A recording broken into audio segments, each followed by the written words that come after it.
I can't be a mother, she said, her voice breaking in the dusty New Mexico wind. He smiled, not with pity, but with certainty. I've got 3 calling you mama already. The word should have terrified her. Clara Wynne had traveled 2,000 miles to escape the shame of her barren body, only to find herself standing before a widower and 3 orphaned children who needed exactly what she thought she could never give. But sometimes family isn't born, it's chosen.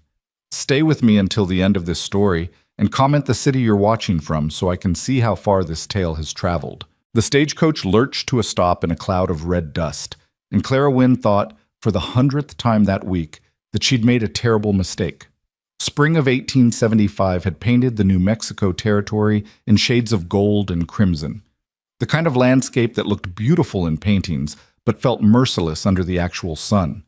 She pressed her handkerchief to her lips, tasting grit and regret, as the driver hauled her single trunk down with a thud that seemed to echo across the empty valley. "Red Bluff Ranch," he announced, gesturing toward a distant cluster of buildings that shimmered in the heat. 5 miles that way. You sure about this, ma'am? Clara nodded, though she wasn't sure about anything anymore. She'd stopped being sure the day Dr. Morrison in St.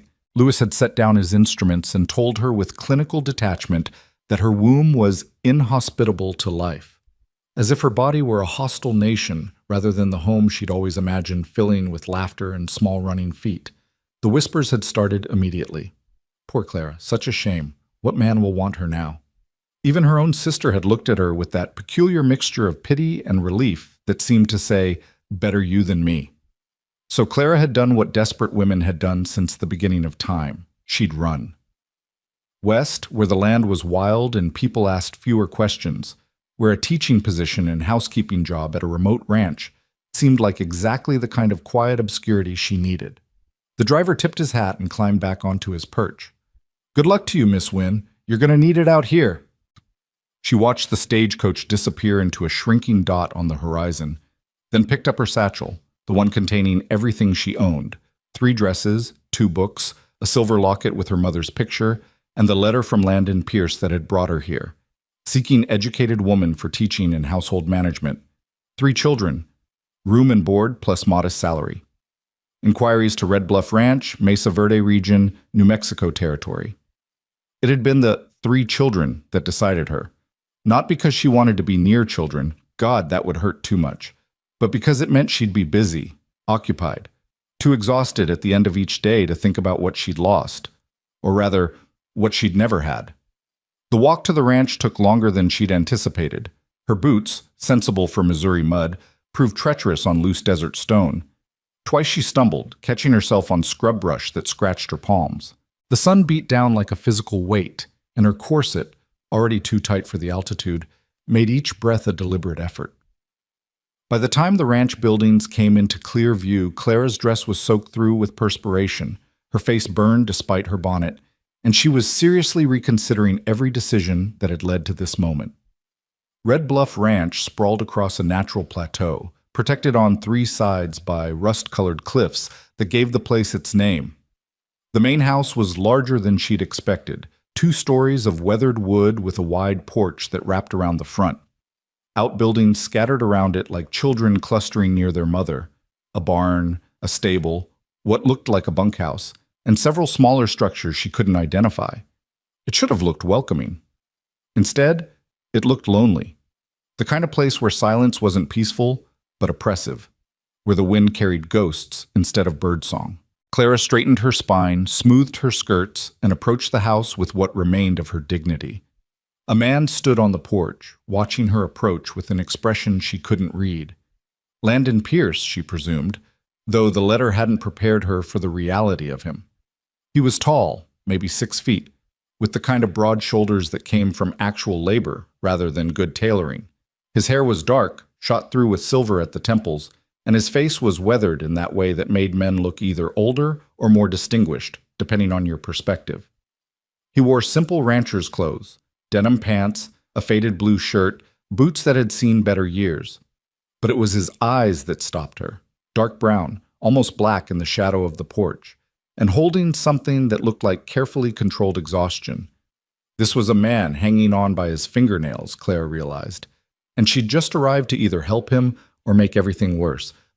Mr. Pierce? Her voice came out steadier than she felt. He nodded once. Miss Wynne, you made good time. The stagecoach was early. She climbed the porch steps, grateful for the shade.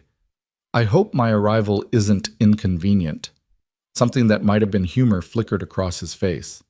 Inconvenient would have been you not showing up at all. Come inside. You'll want water. The interior of the house was dim and mercifully cool. Clara's eyes took a moment to adjust from the brutal sunlight. When they did, she found herself in a large front room that served as both sitting area and dining space. The furniture was simple but well made, a long wooden table, chairs with actual cushions, a bookshelf that made her heart lift with unexpected hope. But it was the details that told the real story. Dust on every surface, dishes stacked haphazardly on the sideboard, a woman's shawl draped over a chair back, untouched for so long it had faded from purple to gray. A widower's house, a home that had forgotten how to be one. Landon returned with a tin cup of water, which Clara accepted gratefully. She drank deeply, not caring about the unladylike gulps, then set the cup down with a decisive clink. I should be direct, Mr. Pierce. She folded her hands in front of her, calling on every ounce of the schoolteacher's authority she'd cultivated over 10 years of managing rowdy classrooms. I came about the teaching and housekeeping position advertised in your letter, but there's something you should know before we go any further. His eyebrows lifted slightly, waiting. Clara took a breath. This was always the hard part, the moment when pity flooded in and opportunity flooded out. I can't have children. The words came out flat, matter of fact. She'd practiced this speech on the stagecoach, determined to control the narrative before someone else did. I'm barren. The doctor was quite clear. If that affects your willingness to employ me, I understand. But I won't work under false pretenses. The silence that followed felt eternal. Clara watched Landon's face, waiting for the usual response. The awkward clearing of throat, the careful step backward, the polite excuses about finding someone more suitable. Instead, he picked up his own cup of coffee from the table and took a long sip, as if she'd just commented on the weather rather than revealed her most shameful secret. Then he set the cup down and said, without a trace of pity or surprise, Good. I've already got 3 calling you Mama. Clara's breath caught. I beg your pardon? June, Thomas, and Willa. He gestured toward the hallway that led deeper into the house. 8, 6, and 3. They've been calling every woman who walks through that door Mama since my wife died 2 years ago. The last 3 housekeepers quit within a month. His dark eyes met hers directly. I'm not looking for someone to give me more children, Miss Wynne. I'm looking for someone who won't run when these 3 decide you're theirs. Before Clara could respond, the hallway erupted with noise. A small girl with wild brown braids came tearing around the corner, pursued by a boy with dirt on his face and determination in his eyes. The girl, June, Clara guessed, skidded to a stop when she saw the stranger in her front room, her eyes going wide and assessing. The boy, Thomas, crashed into his sister's back, stumbled, and caught himself on the doorframe with the practiced ease of someone used to chaos. And from somewhere deeper in the house came the distinctive wail of a toddler who'd just woken from a nap. That's Willa, Landon said unnecessarily, already moving toward the sound. She's teething, again. He disappeared down the hallway, leaving Clara alone with 2 children who were studying her with the kind of intense scrutiny usually reserved for strange insects or potential threats. June spoke first. Are you the new lady? Clara had taught enough children to know that honesty, delivered simply, was always the best policy. I'm Clara Wynne. I'm here about a job. The last one cried, Thomas offered helpfully. Mrs. Henderson. She cried when Willa threw oatmeal at her. The one before that quit because of the spider, June added, with what Clara suspected was suppressed glee. It wasn't even poisonous.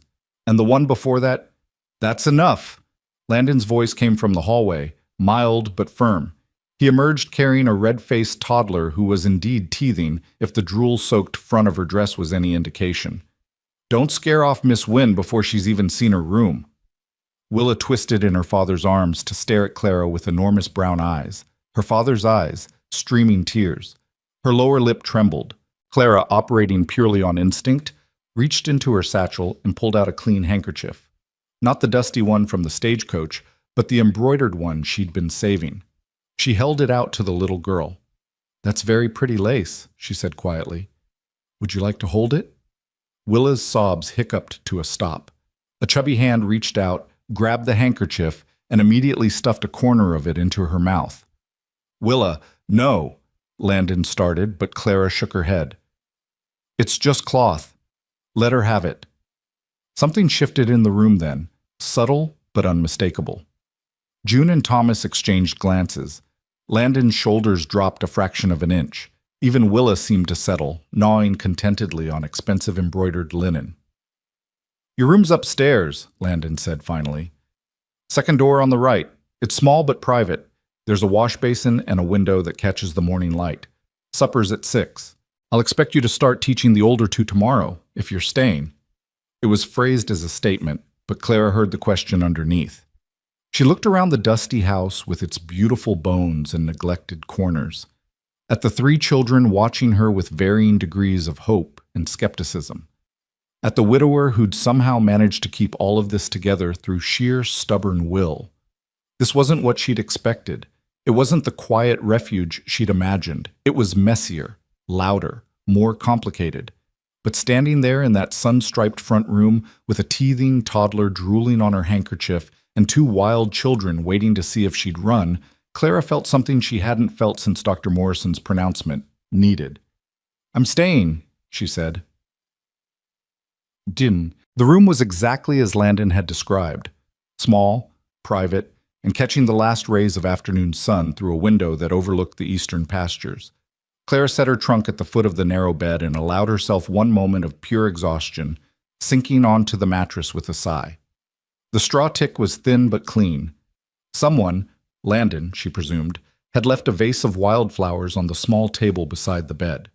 The gesture was so unexpectedly thoughtful that Clara felt her throat tighten.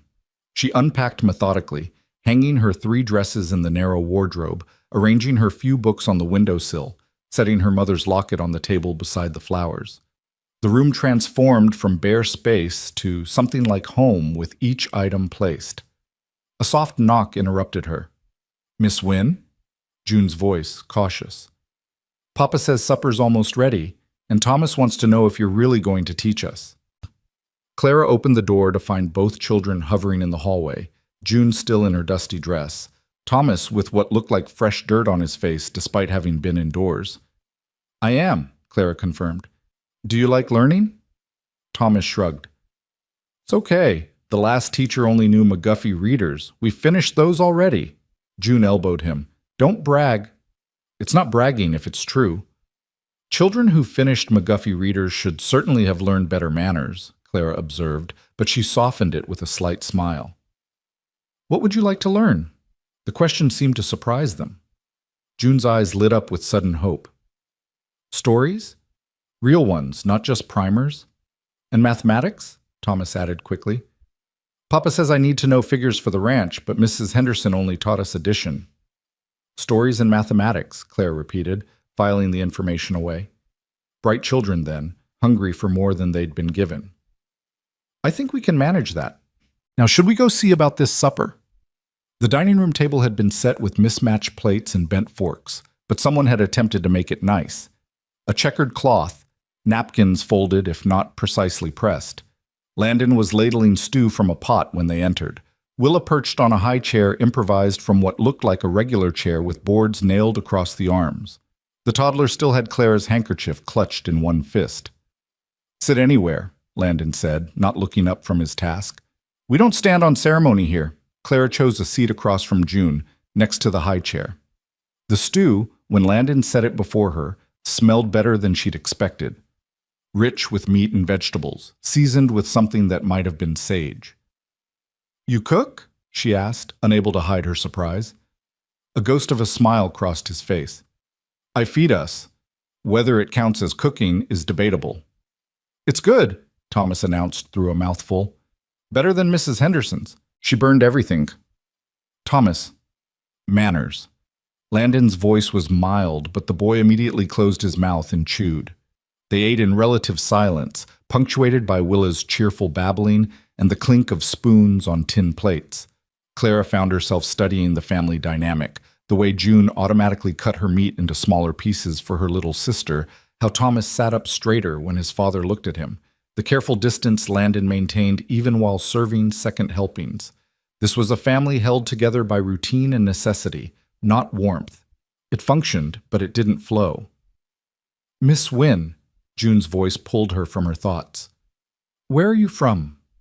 "Missouri, a town called Independence. Have you heard of it?" The girl shook her head, but her eyes were bright with interest. "Is it very far?" "Very far," Clara confirmed. "I traveled for almost 2 weeks to get here." "Why'd you come?" Thomas asked bluntly. "Papa's advertisement said it was for teaching and housekeeping, but ladies from Missouri don't usually come to ranches in the middle of nowhere." "Thomas." Landon's tone held warning this time, but Clara shook her head. "It's a fair question." She set down her spoon and considered how much truth to offer. "Sometimes people need a fresh start, new places, new opportunities. Your father offered both." It wasn't the whole truth, but it was enough of it. June seemed to accept this, but Thomas continued to study her with eyes too old for his 6 years. This was a child who'd learned to read people, to assess threats and allies. Clara recognized the look. She'd worn it herself as a girl after her father died, leaving her mother to manage a household on widow's wages. After supper, while Landon settled Willa for the night, Clara found herself alone with the older children in the front room. June had pulled out a slate covered in careful letters, while Thomas was attempting to read from a tattered book by lamplight. "May I see?" Clara asked, gesturing to the slate. June handed it over hesitantly. The letters were well formed, the spelling impeccable for an 8-year-old. At the bottom, she'd written a sentence in careful cursive. "The sky is red when the sun goes down." "That's beautiful," Claire said softly. "Do you like to write?" June's face transformed. I do. I write things down all the time. About the ranch, about the horses, about..." She stopped abruptly, the light dying from her eyes. "About Mama, before I forget." Clara's heart cracked open. She knew that fear, the terror of forgetting, of losing even the memory of someone loved. She'd felt it after her own mother passed. "That's very wise," she said, handing back the slate. "Memories are precious. We should always write down the important ones." Thomas looked up from his book. "Can you really teach us things? Real things?" "I taught in a schoolhouse for 10 years, Clara told him. "I can teach you mathematics through algebra, Latin if you're interested, geography, history, natural sciences." "Sciences?" Thomas sat up straighter. "Like about animals and rocks?" "Exactly like that." The boy's face split into a grin that transformed him from wary to eager in an instant. "The last teacher said science wasn't important, that we just needed reading and sums." "Then the last teacher was wrong," Clara said firmly. "Science is how we understand the world. It's the most important subject there is, besides literature." "Not mathematics?" June teased. "Well, mathematics too. Really, everything is important if you're curious enough." They peppered her with questions then, about Missouri, about cities, about whether she'd ever seen the ocean. Clara answered as best she could, watching them slowly unfold from guardedness into something approaching normal childhood enthusiasm. When Landon returned, he stopped in the doorway, watching the scene with an expression Clara couldn't quite read. There was something like relief in it, mixed with something else, maybe fear, or maybe just exhaustion so deep it had become permanent. "Time for bed," he announced, and both children groaned in perfect unison. "But Miss Wynne was telling us about steamboats," June protested. "The steamboats will still exist tomorrow," their father replied dryly. "Go on, you know the routine." The children trudged toward the hallway, but June paused at the doorway. "Miss Wynne, you're really staying? You won't leave like the others?" The question hung in the air, weighted with too much hope and too much fear. Clara thought about running, about how easy it would be to say this was a mistake, to catch tomorrow's stagecoach back to civilization, to find a position somewhere quieter, simpler, safer. But she looked at June's desperate eyes and Thomas's careful blankness and thought about a little girl upstairs clutching an embroidered handkerchief, and she knew the truth. She'd already stayed longer than she'd planned. "I'm staying," Claire said. "I gave your father my word." After the children had been tucked in, a process that took longer than Claire expected, involving multiple requests for water and one false alarm about a scorpion, she found herself back in the front room with Landon. He'd poured himself a small measure of whiskey and was staring into it like it held answers. "They don't usually warm up that fast," he said finally. Clara settled into the chair across from him. "Maybe they're tired of being suspicious." "Maybe." He took a sip. "Or maybe they've just gotten better at spotting who's going to run and who might stick around." "And which am I?" "Haven't decided yet." The honesty was almost refreshing. Clara found herself appreciating his directness. No false promises, no easy reassurances. "Your wife," she said carefully. "How long has it been?" 2 years this June. Fever took her in 3 days. His voice was flat, reciting facts rather than feeling them. June was 6, Thomas was 4, Willa hadn't been born yet. Amelia was 8 months along when she died. Clara's breath caught. "Willa is premature. The midwife managed to save her, but..." He stopped, jaw working. Amelia never got to meet her, never even knew if she was a boy or girl. The weight of it pressed down on the room, grief so heavy it had its own gravity. Clara understood suddenly why the house felt so haunted. It wasn't just missing a woman, it was missing hope. "The children seem well adjusted," she offered. "Considering." Landon laughed, but there was no humor in it. "Well adjusted, sure. June has nightmares 3 times a week. Thomas hasn't cried since the funeral. Just stopped, like he forgot how. And Willa..." His voice cracked. "Willa doesn't remember her mother at all. Doesn't know what she lost. That might be a mercy. Or a tragedy. Depends on the day." They sat in silence for a moment, the lamp flickering between them. Outside, the wind had picked up, rattling the shutters with a sound like bones. "Why did you really come here, Miss Wynne?" Landon asked suddenly. "And don't tell me it was for teaching opportunities. Women with your credentials could get positions in actual towns with actual schools." Clara considered lying, but she was tired and he'd been honest with her, and somehow in this dusty room at the edge of the world, the truth felt safer than deception. "I was engaged," she said quietly. 3 years. We were supposed to marry last fall, but when the doctor told me I couldn't have children, Charles..." She stopped, surprised by how much it still hurt. "He said he understood. He said it didn't matter, but 2 months later he was courting the daughter of his business partner. They're married now. I heard she's expecting." Landon's expression darkened. "He's an idiot." "He's practical," Clara corrected. "Men need heirs. I can't provide them. It's simple arithmetic." "It's not arithmetic, it's cowardice." He set his glass down with more force than necessary.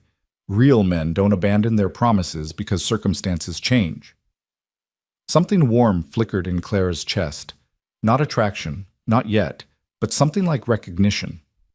This was a man who understood loyalty, who knew what it cost to keep showing up when everything felt impossible. "In any case," she continued, "I needed to leave. The whispers were everywhere. Poor, barren Clara. What a waste. I couldn't walk to the market without seeing pity in everyone's eyes. So when I saw your advertisement..." She shrugged. "It seemed like divine intervention or desperate coincidence. And now you're here, in the middle of nowhere, with 3 children who aren't yours." "Yes," Clara agreed, "though I'm beginning to think not mine might be more complicated than I expected." Landon studied her for a long moment. "They'll break your heart," he said finally. "Fair warning. They'll need you and love you and test you until you want to scream, and if you leave, it'll destroy them. They've already lost too much." "I know." "Do you?" He leaned forward, intensity burning in his dark eyes. "Because I've had 3 housekeepers in 18 months, Miss Wynne. 3 women who looked at my children like they were temporary problems to manage until something better came along. I can't do that to them again. If you're not sure, if there's any chance you'll run when things get hard, tell me now, please." Clara thought about Charles and his practical decision to marry someone more useful. About her sister's relieved pity. About Dr. Morrison's clinical pronouncement that had defined her as broken. And then she thought about June's desperate question, "You're really staying?" And the way Thomas had grinned when she'd mentioned science, and a toddler named Willa who still had her embroidered handkerchief. "Things are already hard," Clara said, "and I'm still here." It wasn't a promise, not yet, but it was a beginning. Landon nodded slowly, something like hope flickering across his weathered face. "Then I guess we'll find out what you're made of." He stood, collecting his glass, and paused at the doorway. "Thank you, Miss Wynne, for staying, even for tonight." "Clara," she said impulsively, "if your children are going to call me Mama, you might as well use my given name." A real smile then, small but genuine. "Clara, good night." "Good night, Landon." After he left, Clara sat alone in the lamplight, listening to the house settle around her. Somewhere upstairs, a child coughed. The wind rattled the shutters. The lamp oil burned low, casting dancing shadows on the walls. This wasn't the quiet refuge she'd imagined. It was messy and complicated and full of grief she hadn't earned. But as Clara finally climbed the stairs to her small room, she found herself thinking that maybe, just maybe, this broken place was exactly where a broken woman needed to be. In the morning, she'd start teaching. She'd sweep the dust from corners and bring order to chaos. She'd learn the rhythms of this household and find her place in them. But tonight, she was simply Clara Wynne, a woman who couldn't have children, sleeping in a house full of them. And for the first time in 2 years, she didn't feel like a failure. She felt like she might, someday, somehow, feel like home. Clara woke to the sound of something crashing in the kitchen below, followed by a child's muffled curse that would have made a sailor blush. She sat bolt upright in the unfamiliar bed, momentarily disoriented by the slant of morning light through the window and the smell of wood smoke drifting up through the floorboards. The second day. She'd survived the first night. She dressed quickly in her plainest calico dress, the one she'd designated for actual work rather than making impressions, and twisted her hair into a practical bun. Her reflection in the small mirror over the wash basin showed a woman who looked tired but determined, which felt about right. The crash came again, followed by Thomas's voice. "I've got it. Don't tell Papa." Clara hurried downstairs to find the kitchen in a state of contained disaster. Thomas stood on a chair reaching for the coffee pot on the high shelf, while June attempted to light the cook stove with hands that shook from nervousness rather than cold. Flour dusted every available surface, and what looked like the remains of several eggs congealed in a bowl on the table. "Good morning," Clara said mildly, and both children jumped. June's face flushed crimson. "We were trying to make breakfast before you woke up, so you'd think we were helpful and not—" She stopped, biting her lip. "Not more trouble than we're worth," Thomas finished bluntly, climbing down from the chair with the coffee pot clutched against his chest like a trophy. Clara's heart twisted. These children had learned to audition for love, to prove their value before adults decided they were disposable. "Well," she said, rolling up her sleeves and surveying the wreckage, "you've certainly made an impression.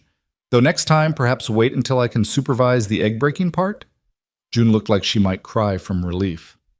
"You're not angry?" "I'm impressed you know where everything is kept." Clara took the coffee pot from Thomas, gently, so he wouldn't think she was scolding, and set it on the stove. "But making coffee is dangerous work. The water boils, the pot gets hot enough to burn. Those are jobs for adults until you're older." "Mrs. Henderson said we were underfoot in the kitchen," Thomas muttered. "Then Mrs. Henderson was doing it wrong. Kitchens are for teaching." Clara handed June a rag. "Start wiping down that table. Thomas, sweep up the flour. There's a broom in the corner. I'll get this stove going properly, and then we'll make breakfast together. Does that sound fair?" They nodded, scrambling to obey with an eagerness that spoke of too many disappointed adults in their short lives. Clara knelt by the cook stove, examining the half-hearted fire June had attempted. The kindling was damp. Someone had stored it wrong, and arranged without proper airflow. She cleared it out, started fresh with dry wood from the box beside the hearth, and had a proper fire crackling within minutes. "How'd you do that?" June asked, pausing in her table wiping to stare. "Practice. When I was your age, my mother taught me that fire needs 3 things: fuel, air, and heat. Too much of any one thing and it goes out. Too little, same problem. It's about balance." "Like people," Thomas said suddenly. He flushed when they both looked at him. "Papa says that sometimes. That ranching is about balance. Not too much water, not too little. Not pushing the cattle too hard, but not letting them get lazy either." Your father's a wise man. Clara set the coffee pot to boil and pulled down a cast iron skillet. Now, let's salvage these eggs. June, crack 3 more into that bowl, gently. Thomas, fetch me that jar of lard from the shelf. They worked together in surprisingly comfortable synchronization, the children responding to clear instructions with focused attention. Clara made scrambled eggs with cheese, a luxury she found in the cold box, probably saved for special occasions, and fried thick slices of bread in butter until they were golden and crispy. By the time Landon appeared in the doorway, freshly shaved and carrying a still sleepy Willa, the kitchen smelled like breakfast instead of disaster. He stopped, taking in the scene. The clean table, the children's flour-dusted but proud faces, Clara standing at the stove with a competence that suggested this wasn't her first chaotic morning. I thought I heard a crash, he said carefully. Learning experiences, Claire replied, plating eggs with practiced efficiency. No permanent damage. June and Thomas were kind enough to show me where everything is kept. She watched Landon's expression shift as he understood what she'd done, taken their well-meaning disaster and transformed it into a teaching moment instead of a scolding. Something in his shoulders relaxed. Smells good, he said, settling Willa into her improvised high chair. The toddler immediately reached for Clara, babbling something that might have been mama, or might have been more, but either way made June and Thomas exchange significant glances. They ate breakfast with more conversation than last night's supper. Thomas asked questions about fire building. June wanted to know if Clara had always known how to cook. Even Willa participated, banging her spoon against the high chair tray in rhythmic approval.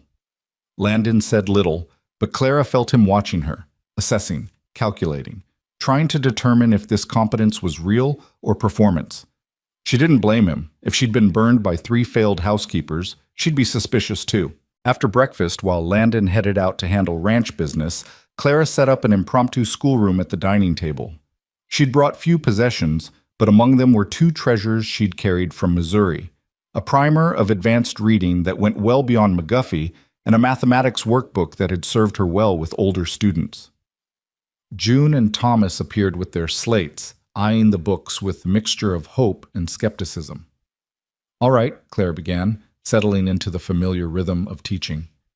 June, you said you'd finished McGuffey Readers. Let's test that claim. Read this passage aloud. She opened to a section from Shakespeare, simplified but still Shakespeare.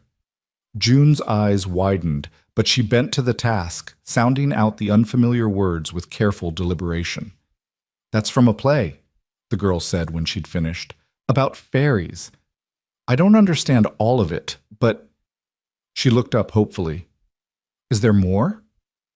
There's much more, and we'll read it together, and I'll help you understand the parts that are confusing. Clara turned to Thomas. Your turn.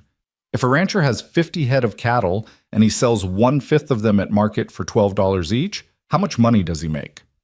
Thomas's brow furrowed in concentration. Claire could almost see him working through the problem, calculating the fraction, then the multiplication. His lips moved silently as he counted. $120, he said finally, then added with less certainty, I think? That's exactly right. Now, same rancher buys feed that costs $3 per 100 pounds. If each cow eats 20 pounds of feed per month, how much does it cost to feed the remaining cattle for 1 month? The boy's face lit up with the challenge. This wasn't boring addition and subtraction from a primer. This was mathematics that meant something, that connected to his world. They worked through the morning, and Clara found herself falling into the old familiar pleasure of teaching. June absorbed literature like a flower drinking rain, asking questions that showed real comprehension. Thomas attacked mathematics with determined focus, occasionally needing help but never giving up. Around mid-morning, Willa toddled into the room, having escaped from whatever corner Landon had left her in. She headed straight for Clara, arms up in the universal demand to be held. Mama, she said clearly. Up. June sucked in a breath. Thomas went very still. Clara's heart hammered against her ribs.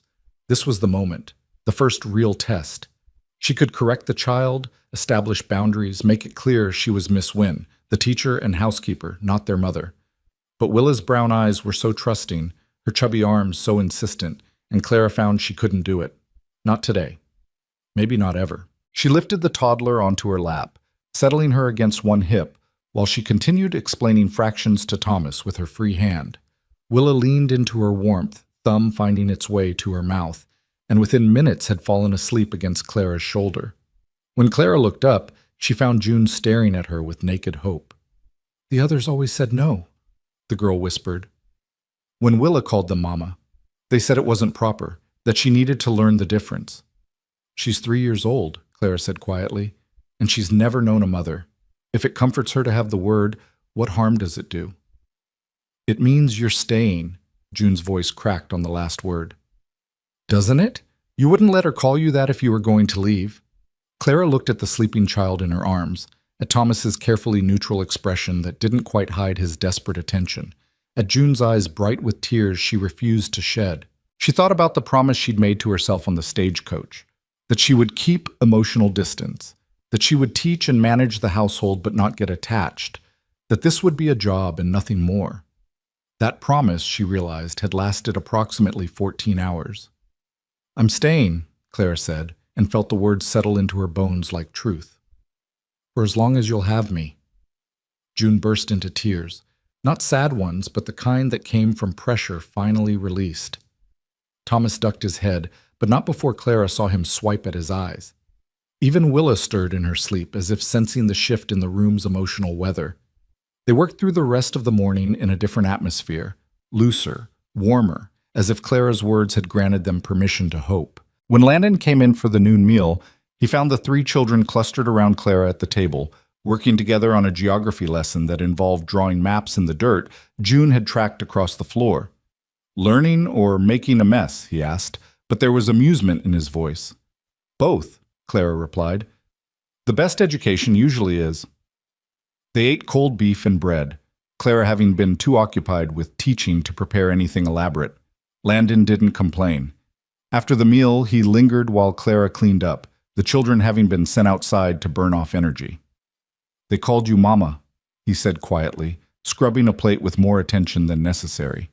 Willa first, but then June slipped and said it too. Thomas caught himself before he did. "I know. And you didn't correct them." Clara set down the pot she was drying and turned to face him directly. "Should I have?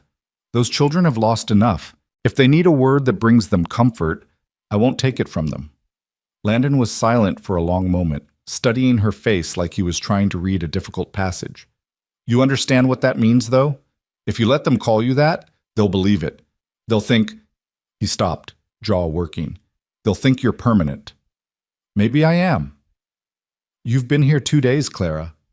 And in those 2 days, I've learned that June has nightmares about forgetting her mother's face, that Thomas counts cattle in his sleep because it calms his anxiety, that Willa was born into grief and has never known a world that wasn't shaped by loss." Clara's voice was steady, but her hands trembled slightly as she folded the dish towel. "I understand what I'm promising. I understand what it will cost if I fail. But I also understand that those children need someone to believe in, and I'd rather risk my heart than guarantee their disappointment." Landon's expression shifted through several emotions too quickly for Clara to track. Finally, he said, "You're not what I expected." "Neither are you." A smile ghosted across his face, there and gone. "Fair enough, just—" He hesitated, then pushed forward. "Don't make promises you can't keep. These kids have had enough of those to last a lifetime." "Then I'll keep the ones I make." The conversation ended there, but something had shifted between them. An understanding, perhaps, or at least an acknowledgement that they were both trying to protect the same 3 fragile hearts from further damage. That afternoon, Clara tackled the house in earnest. The children helped, which meant June carefully dusted low surfaces while Thomas mostly rearranged dirt, but their presence transformed the work from lonely drudgery into something almost pleasant. Clara sang while she worked, old folk songs her mother had taught her, and was surprised when June joined in with a clear, sweet soprano. "Your mother taught you that one?" Clara asked, recognizing the melody. June nodded. "She used to sing it when she did the washing. I remember—" She stopped, face crumpling. "I remember her hands. They were red from the lye soap, and she wore a ring with a blue stone, and she'd—" The girl's breath hitched. Is it bad that I can't remember her face very well anymore? Just pieces? Clara's own grief rose up, unexpected and sharp. Her mother had been gone 12 years now, and there were days when Clara struggled to recall the exact shade of her eyes or the way her laugh sounded in an empty room. "It's not bad," she said gently, kneeling to meet June at eye level. "It's human. Memories fade, even when we fight to keep them. But that's why you write them down, remember? So the pieces you do have stay sharp." "Will you forget us?" The question came out small, terrified. "If you leave someday, will you forget what we look like?" Clara reached out and tucked a strand of hair behind June's ear, a gesture she hadn't planned, but that felt natural as breathing. "I won't forget, I promise you that. Even if I lived to be 100 and traveled to the ends of the earth, I'd remember a brave girl named June who taught me about singing while you work." June threw her arms around Clara's neck with such sudden force they both nearly toppled over. Clara caught herself against the wall, holding the child as she sobbed, huge, wrenching cries that came from somewhere deep and previously untapped. Thomas appeared in the doorway, face pale with alarm, but Clara shook her head at him. Let June cry. Let her release the pressure that had been building since her mother died. This was necessary, even if it hurt to witness. When the storm finally passed, June pulled back, embarrassed. "I'm sorry. I don't know why." "Because you're 8 years old and you lost your mother and no one has let you be sad about it," Clara said firmly. "There's no shame in grief, June. It means you loved well." The girl wiped her nose on her sleeve. "The others, Mrs. Henderson said I was being dramatic, that crying was for babies." "Then Mrs. Henderson was wrong about a great many things." Clara stood, offering her hand. "Come on, let's finish this dusting, and then I'll teach you how to make biscuits from scratch. Your mother's recipe, if your father has it written down." They spent the rest of the afternoon in the kitchen, flour up to their elbows, while Landon's voice drifted in from the yard where he was teaching Thomas how to repair a fence. Clara found Amelia's recipe box tucked in the back of a cabinet, a wooden box with flowers painted on the lid, full of cards written in elegant script. June touched the box like it was holy. "Mama made this. She painted the flowers herself." "Then we'll use it with respect," Clara said, "and we'll keep her recipes alive. That's another way of remembering, cooking the things she loved, keeping her traditions." The biscuits came out imperfect but edible, and at supper that night, Landon took one bite and went very still. "These taste like—" He stopped, cleared his throat. "Like Amelia's." "We used her recipe," June announced proudly. Clara, found Mama's box." Clara watched Landon struggle with emotion, grief and gratitude warring across his weathered face. Finally, he just nodded and took another biscuit, chewing slowly, as if each bite contained a memory he wasn't quite ready to release. After the children were in bed, a process that again involved multiple delays, though Clara was beginning to recognize them as tactics for prolonging her presence, she found herself back in the front room with Landon. He'd poured whiskey again, but this time he offered her a glass as well. Clara accepted, though she rarely drank. The whiskey burned going down, but left a pleasant warmth in its wake. "You made June cry today," Landon said without preamble. "She needed to." "I know. I heard." He swirled his glass, watching the amber liquid catch lamplight. "I never knew how to give her permission for that. Every time she started to break down, He made a frustrated gesture. "I'd fix things, distract her, give her a task, anything to stop the tears. Because her grief reminded you of your own. Because her grief was my failure." The words came out harsh, self-directed. "I'm her father. I'm supposed to protect her from pain. But I couldn't protect her from Amelia dying, and I can't bring her mother back, and every time June cries, it's a reminder that I'm not enough." Clara took another sip of whiskey, choosing her words carefully. "You know that's not how it works, right? Grief isn't a failure of protection. It's proof of love. If June didn't grieve, it would mean she didn't care. Would you prefer that? Of course not. Then let her be sad. Let Thomas be angry, because he is, even if he won't show it. Let Willa ask for her mama, even though she never knew one, because she knows something is missing." Clara leaned forward, intensity burning in her chest. "These children don't need you to fix their pain, Landon. They need you to witness it. To sit with them while they hurt and not run away from the discomfort. Is that what you do? Sit with pain? It's what I learned to do when my own mother died. And later when she stopped, surprised by how close the words had come. When other losses came. You can't outrun grief. It's patient. It'll wait for you to stop moving and then it'll catch up. Landon was quiet for a long moment. Outside, a coyote howled somewhere in the darkness, answered by another farther away. Amelia would have liked you, he said finally.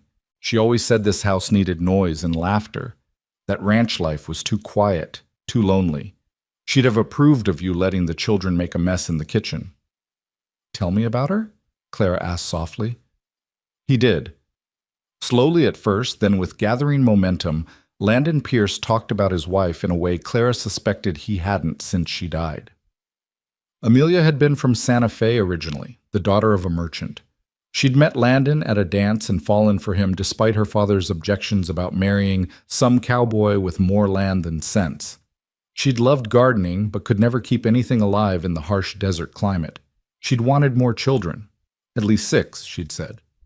She'd had a birthmark on her left shoulder blade shaped like a crescent moon. As he talked, Clara could feel the ghost of Amelia Pierce settling around them.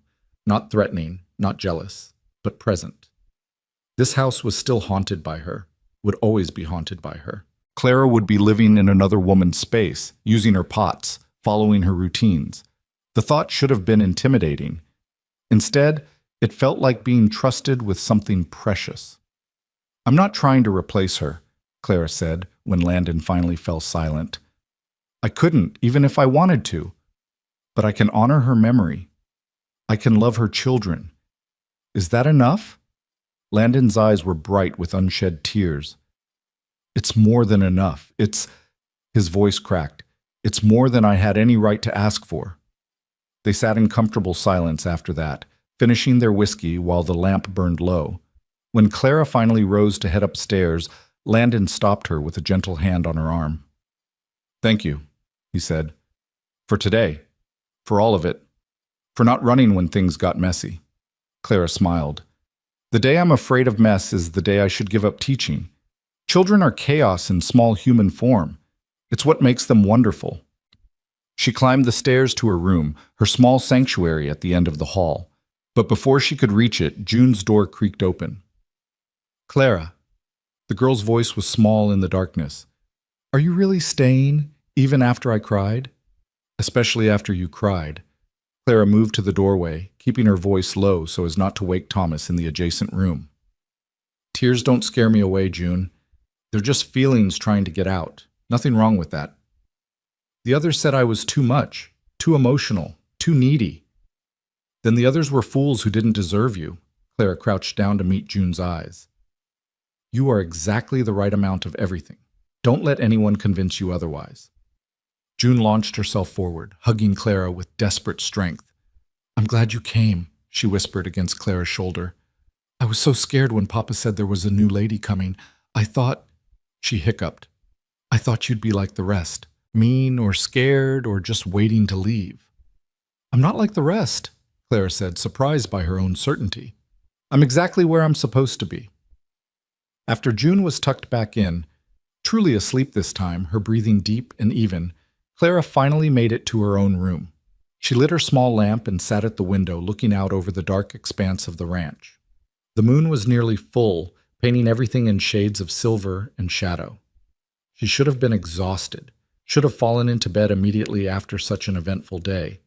Instead, she found herself reaching for the small journal she'd packed, a habit from her teaching days, when she'd recorded observations about particularly challenging or rewarding students. At the top of a fresh page, she wrote, Day 2. Then, in careful script, Today June called me Mama and cried for the first time in months. Thomas is beginning to trust that I won't punish curiosity. Willa sleeps against my shoulder like she's known me her whole life. And Landon, she paused, pen hovering over paper. How did she describe what was happening with Landon? It wasn't romance, not yet. Wasn't even friendship, really. But there was recognition there. 2 wounded people finding unexpected kinship in the work of keeping broken children whole. And Landon is beginning to understand that I'm not running. that this broken family might be exactly where a broken woman belongs. She closed the journal, extinguished the lamp, and finally surrendered to sleep. Her dreams were full of children's laughter and the smell of biscuits baking and a house slowly remembering how to be a home. When she woke the next morning to the sound of the rooster and Thomas's enthusiastic but off-key singing drifting up from the kitchen, Clara smiled into her pillow. 3 days. She'd been at Red Bluff Ranch for 3 days, and already it felt like she'd been there forever. Already the children's rhythms were becoming her rhythms. Already this house with its dusty corners and grief-stained walls was beginning to feel like something she might dare to call home. The thought terrified her. But as Clara dressed and headed downstairs toward the chaos and laughter and beautiful mess of the Pierce family morning routine, she found she was more terrified of leaving, of abandoning these 3 children who'd already lost too much, of disappointing a man who'd trusted her with his most precious treasures, of proving right everyone who'd ever said she was too broken to be worth keeping. So she didn't think about leaving. She thought about today, teaching June more Shakespeare, helping Thomas master long division, making sure Willa had her midday nap. Tomorrow could take care of itself. Today, she had a family to love. Even if they weren't hers by blood, they were becoming hers by choice. And Clara was beginning to understand that the second kind of family, the kind you built from determination and daily presence and stubborn refusal to abandon ship when storms came, was sometimes the strongest kind of all. She found them in the kitchen, Landon attempting pancakes with mixed success, June setting the table with solemn precision, Thomas stealing bacon from the pan and pretending innocence when caught, Willa banging her spoon in joyful anticipation. "Good morning, Mama," June called out, the word coming naturally now, without hesitation or fear. Thomas echoed it a second later, ducking his head but grinning. Even Willa chimed in, her version sounding more like "Mama, Mama," but close enough. Landon met Clara's eyes over the chaos, a question in his expression. "Are you okay with this?" Clara smiled, rolled up her sleeves, and waded into the beautiful disaster of breakfast. "Good morning, family. Who's ready to burn the bacon and call it breakfast?" The children's laughter filled the kitchen, spilling out through open windows into the desert morning, and for the first time since Dr. Morrison's pronouncement, Clara felt something she'd thought lost forever. Hope. The weeks that followed settled into something resembling routine, though Clara was learning that routine on a ranch meant expecting the unexpected. June progressed through literature with voracious appetite, devouring poetry and prose with equal enthusiasm. Thomas had moved beyond basic arithmetic into concepts that would have challenged students twice his age. Even Willa was learning colors, shapes, simple words that she'd babble proudly while Clara worked in the kitchen. But it was the quiet moments that revealed the depth of what they were building. The way June would slip her hand into Clara's when they walked to the creek. How Thomas had started leaving small gifts on Clara's pillow. Smooth stones, interesting feathers, once a perfectly preserved bird's nest. The way Willa would cry if Clara left her sight for too long, then settle instantly when returned to her arms. They were claiming her, making her theirs in 1,000 small ways. And Clara, despite every promise she'd made herself about maintaining distance, was letting them. It was late May when the first real test came. Clara had been at Red Bluff Ranch for nearly 6 weeks, and the household had transformed. The dust was gone, replaced by clean surfaces and the smell of lemon oil. Amelia's garden plot, abandoned for 2 years, had been cleared and replanted with herbs and vegetables. Even the children looked different, healthier, happier, their eyes holding light instead of wariness. Landon had noticed. Clara caught him watching her sometimes, expression unreadable, as she moved through tasks that had defeated 3 previous women. But he said little, keeping whatever he felt locked behind that careful reserve. Until the afternoon they went to town. Mesa Verde's main settlement was more trading post than proper town, a cluster of buildings serving the scattered ranches and miners working the distant hills. Clara had avoided it during her first weeks, content to stay within the safe boundaries of the ranch. But supplies were needed, and Landon had suggested she accompany him to select fabric for new dresses for the girls. "June's growing like a weed," he'd said that morning, finishing his coffee in quick gulps. "And Willa's about to bust out of everything she owns. Figured a woman would know better what to buy than I would." So Clara had dressed in her second-best dress, the gray one with the modest bustle, and helped load the children into the wagon. June and Thomas sat in the back, legs dangling, while Willa perched between Clara and Landon on the bench seat, chattering her nonsense words to anyone who'd listen. The ride took nearly 2 hours across terrain that alternated between rocky and simply desolate. But the children kept the journey lively, pointing out landmarks and telling stories that may or may not have been true. "That's where Thomas got chased by a bull," June announced, gesturing to a distant pasture. "I wasn't chased," Thomas protested.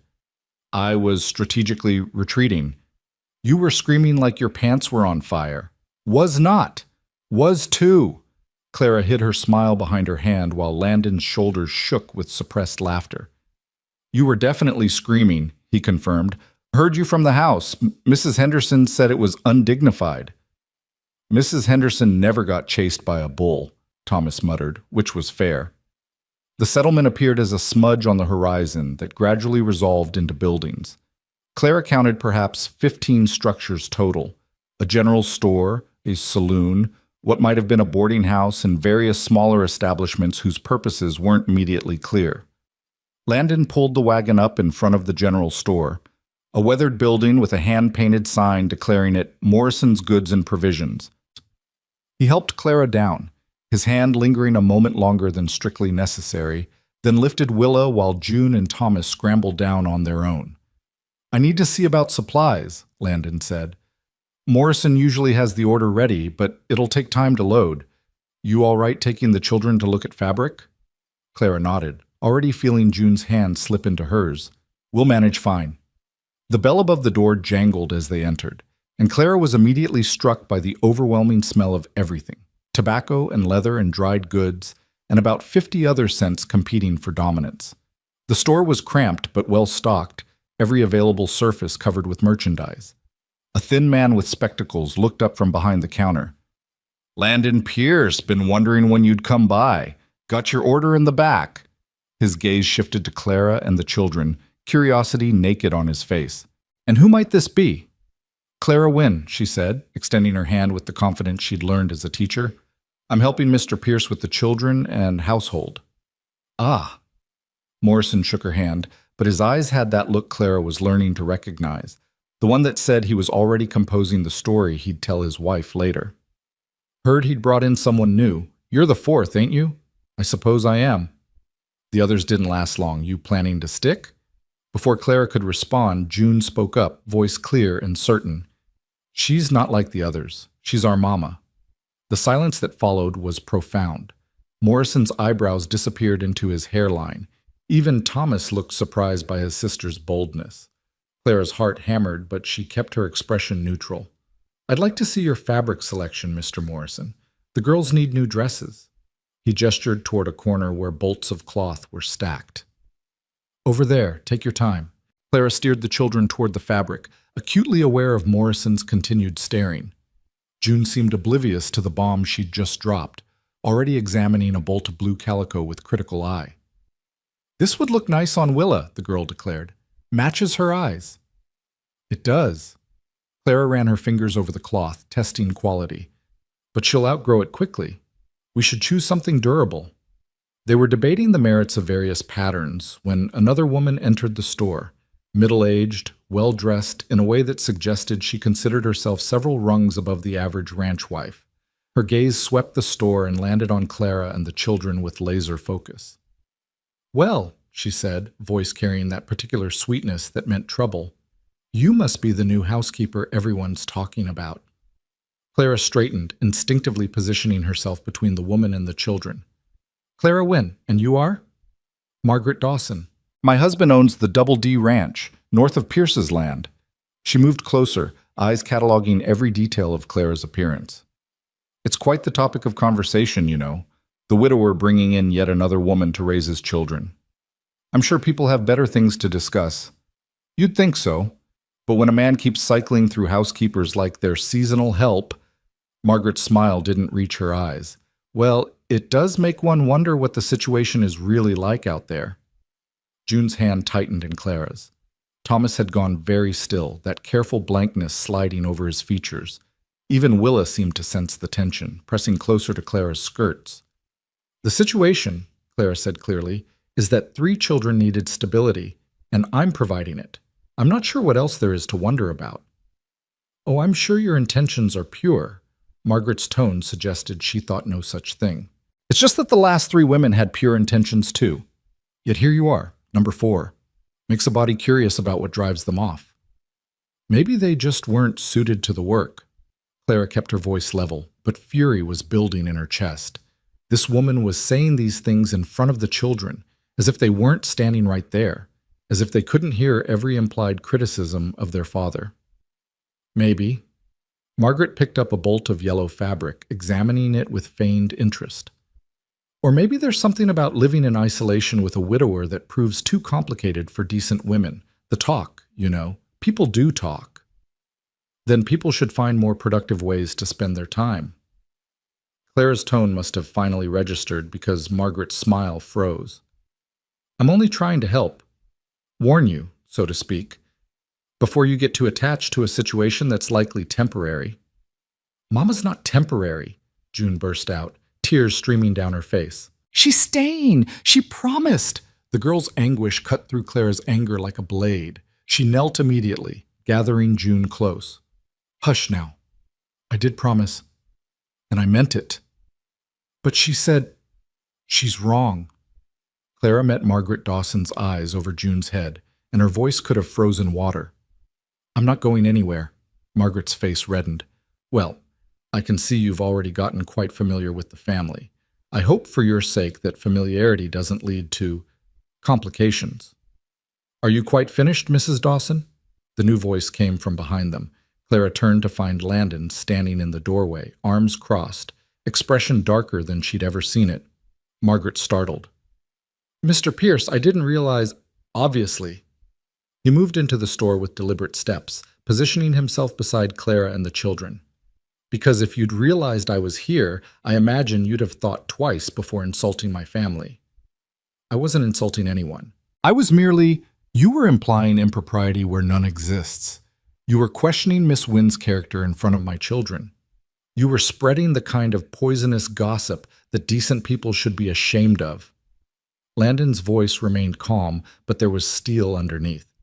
Is there anything else you'd like to say to Clara? Because I'm happy to continue this conversation. Margaret drew herself up. I was trying to help. No, you were trying to create scandal where there isn't one. Miss Wynn is my children's teacher and household manager. She lives in her own room. She's treated with nothing but respect.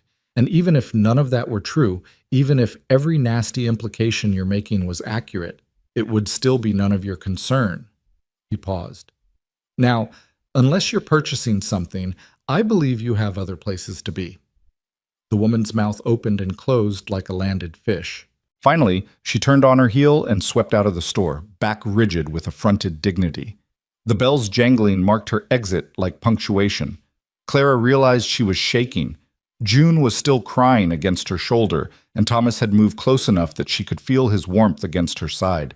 Even Willa was clinging to her skirts with both hands. I apologize for that, Landon said quietly. Margaret Dawson has made a career out of other people's business. I should have warned you she'd be circling. You shouldn't have to warn me about people being cruel. Claire's voice came out thick. Not in front of the children. No, I shouldn't. He crouched down to June's level. Hey, sweetheart, look at me. The girl lifted her tear-stained face. Mrs. Dawson is wrong, Landon said firmly. Clara's not going anywhere, and anyone who says different is going to answer to me. Understand? June nodded, hiccuping. But everyone's talking about us. Everyone thinks, let them think, we know the truth. He stood, addressing all 3 children now.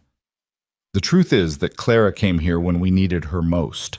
She's taught you, cared for you, made our house feel like a home again. Anyone who wants to make that into something ugly is telling you more about themselves than about us. Morrison cleared his throat from behind the counter. For what it's worth, Pierce, most folks around here don't think nothing bad about your arrangement. Margaret Dawson's got a gift for stirring pots that don't need stirring. My wife thinks Miss Wynn's a saint for taking on 3 young ones. The words were kindly meant, but they reminded Clara exactly how visible she was. how every choice she made would be scrutinized and judged by people who'd never walked in her shoes. They finished their shopping in subdued silence. Clara selected sturdy fabrics for the girls' dresses, declined Landon's offer to buy her something for herself, and helped load the supplies into the wagon with mechanical efficiency. The ride home was quiet.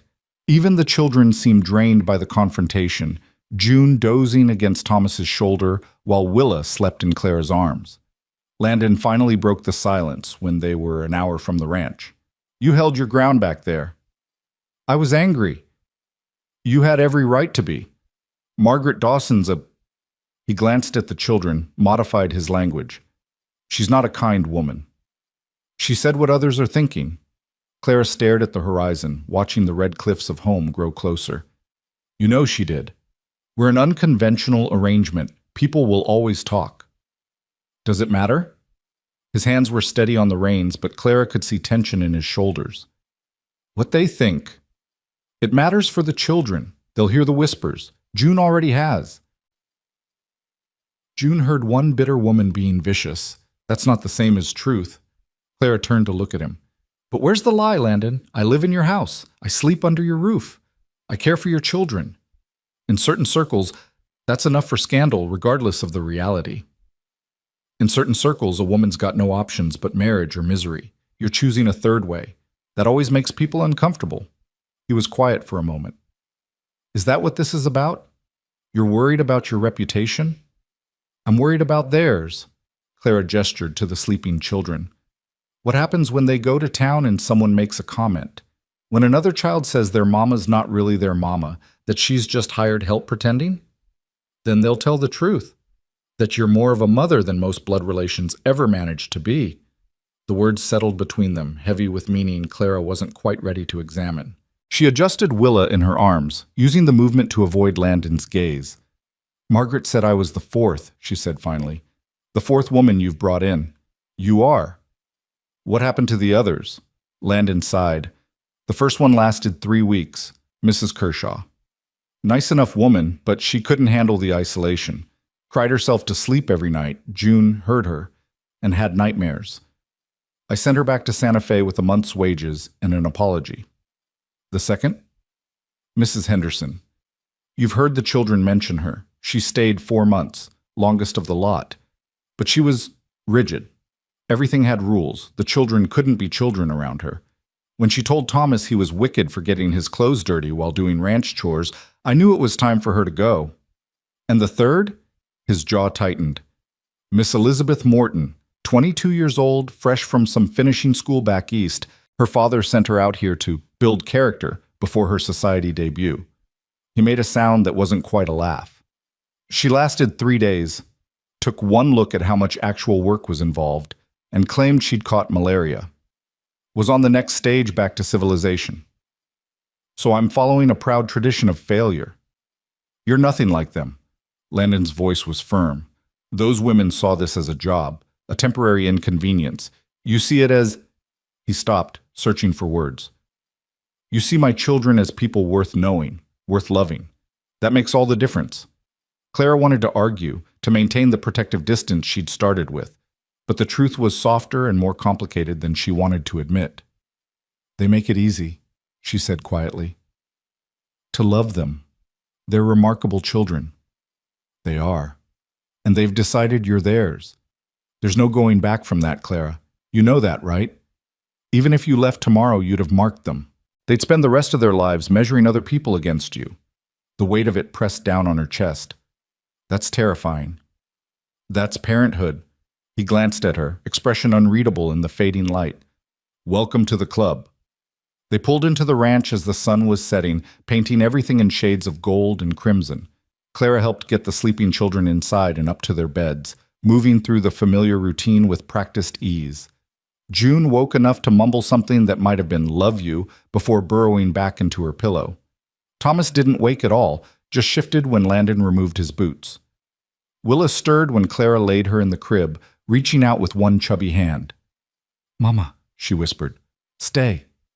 Clara stood by the crib until the toddler's breathing evened out, one hand resting on the small back. These children, These impossible, wonderful, heartbreaking children who'd claimed her without permission and changed everything she thought she knew about herself. She found Landon in the kitchen, making coffee despite the late hour. He poured 2 cups without asking and handed her one. "I need to tell you something," he said, and the seriousness in his tone made Clara's stomach clench. "All right." "What Margaret Dawson said today, about complications, she's not entirely wrong." He ran a hand through his hair, clearly struggling. Not in the way she meant, but he met Clara's eyes. "You're not just the housekeeper anymore. Haven't been for weeks. The children call you Mama. They look to you for comfort, for teaching, for everything. And He stopped, jaw working. "I've come to rely on you in ways I didn't anticipate, ways that make the lines blurry." Clara's heart was racing. "What are you saying?"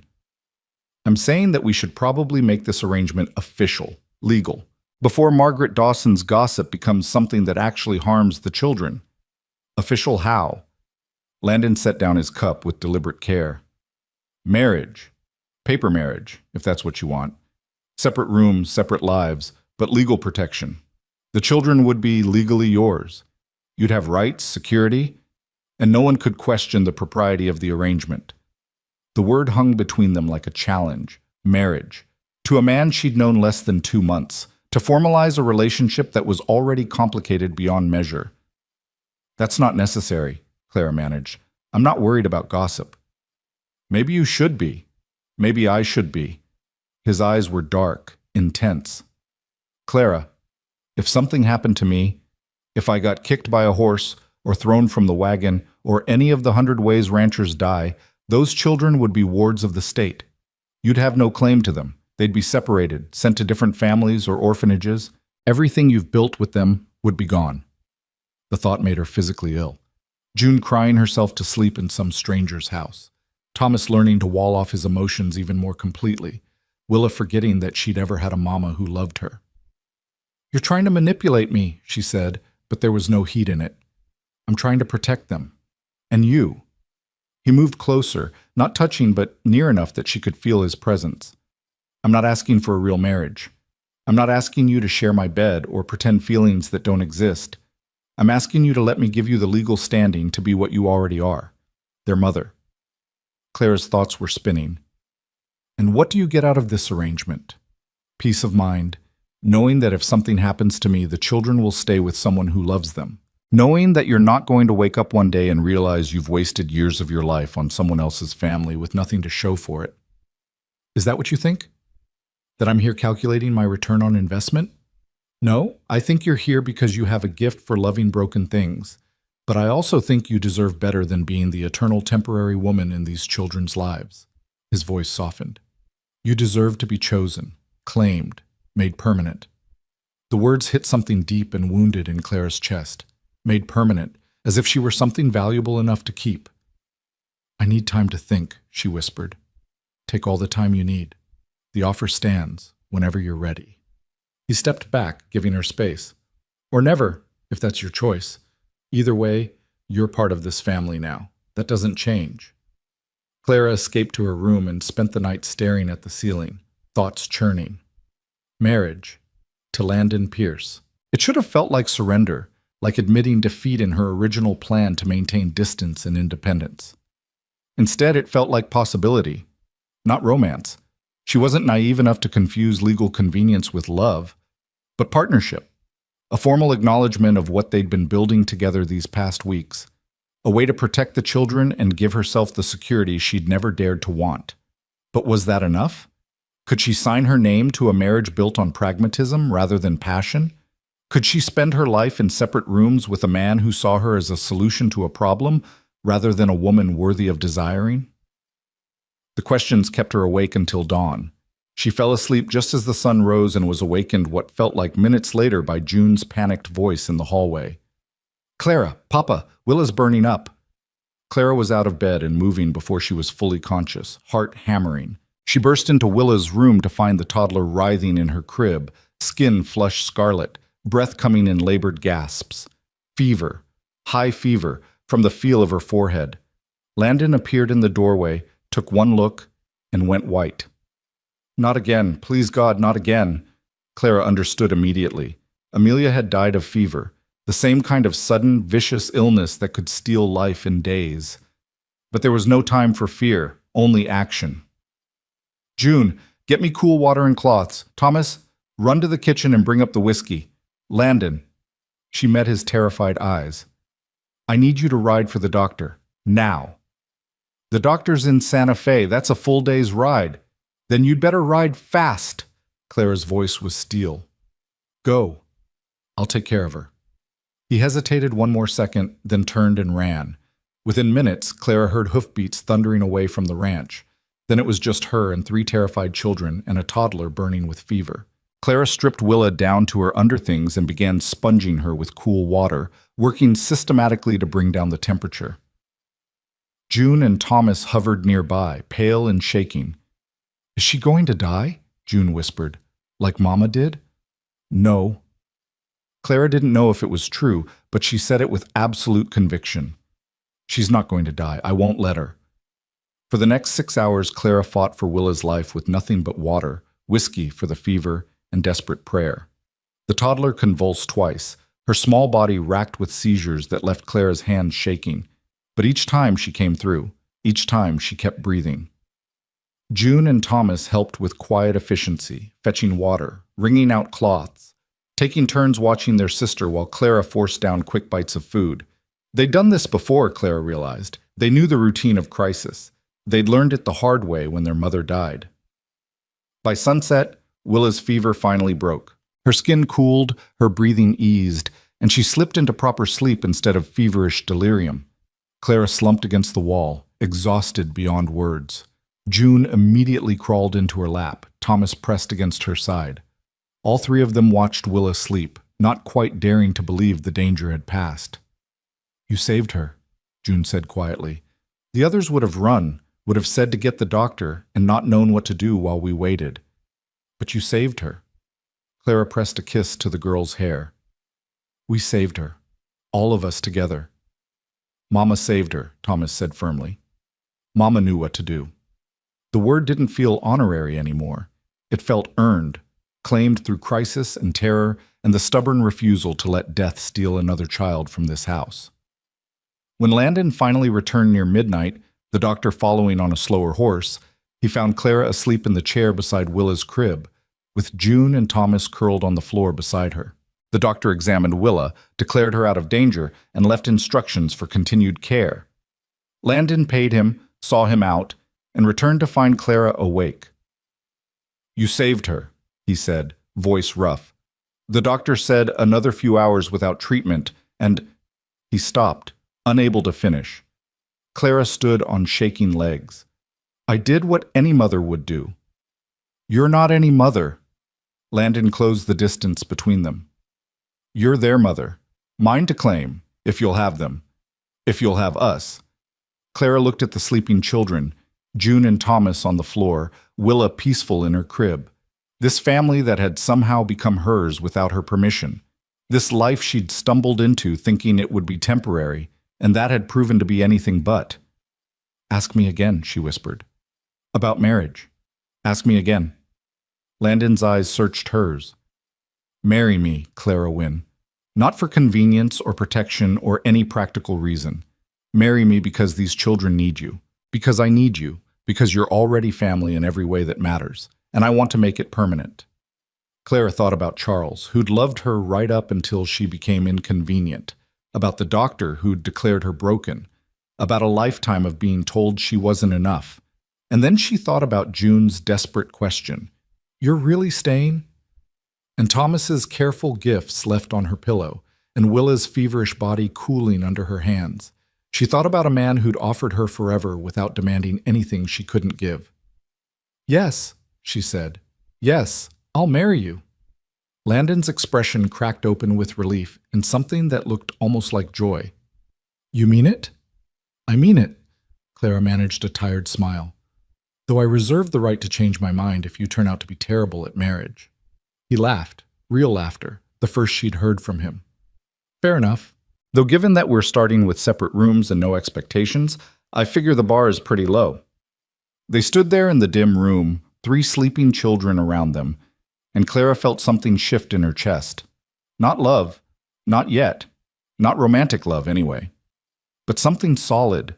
Something that felt like foundation. Like the beginning of permanent. Like home. The morning after Landon's proposal found Clara in the kitchen before dawn.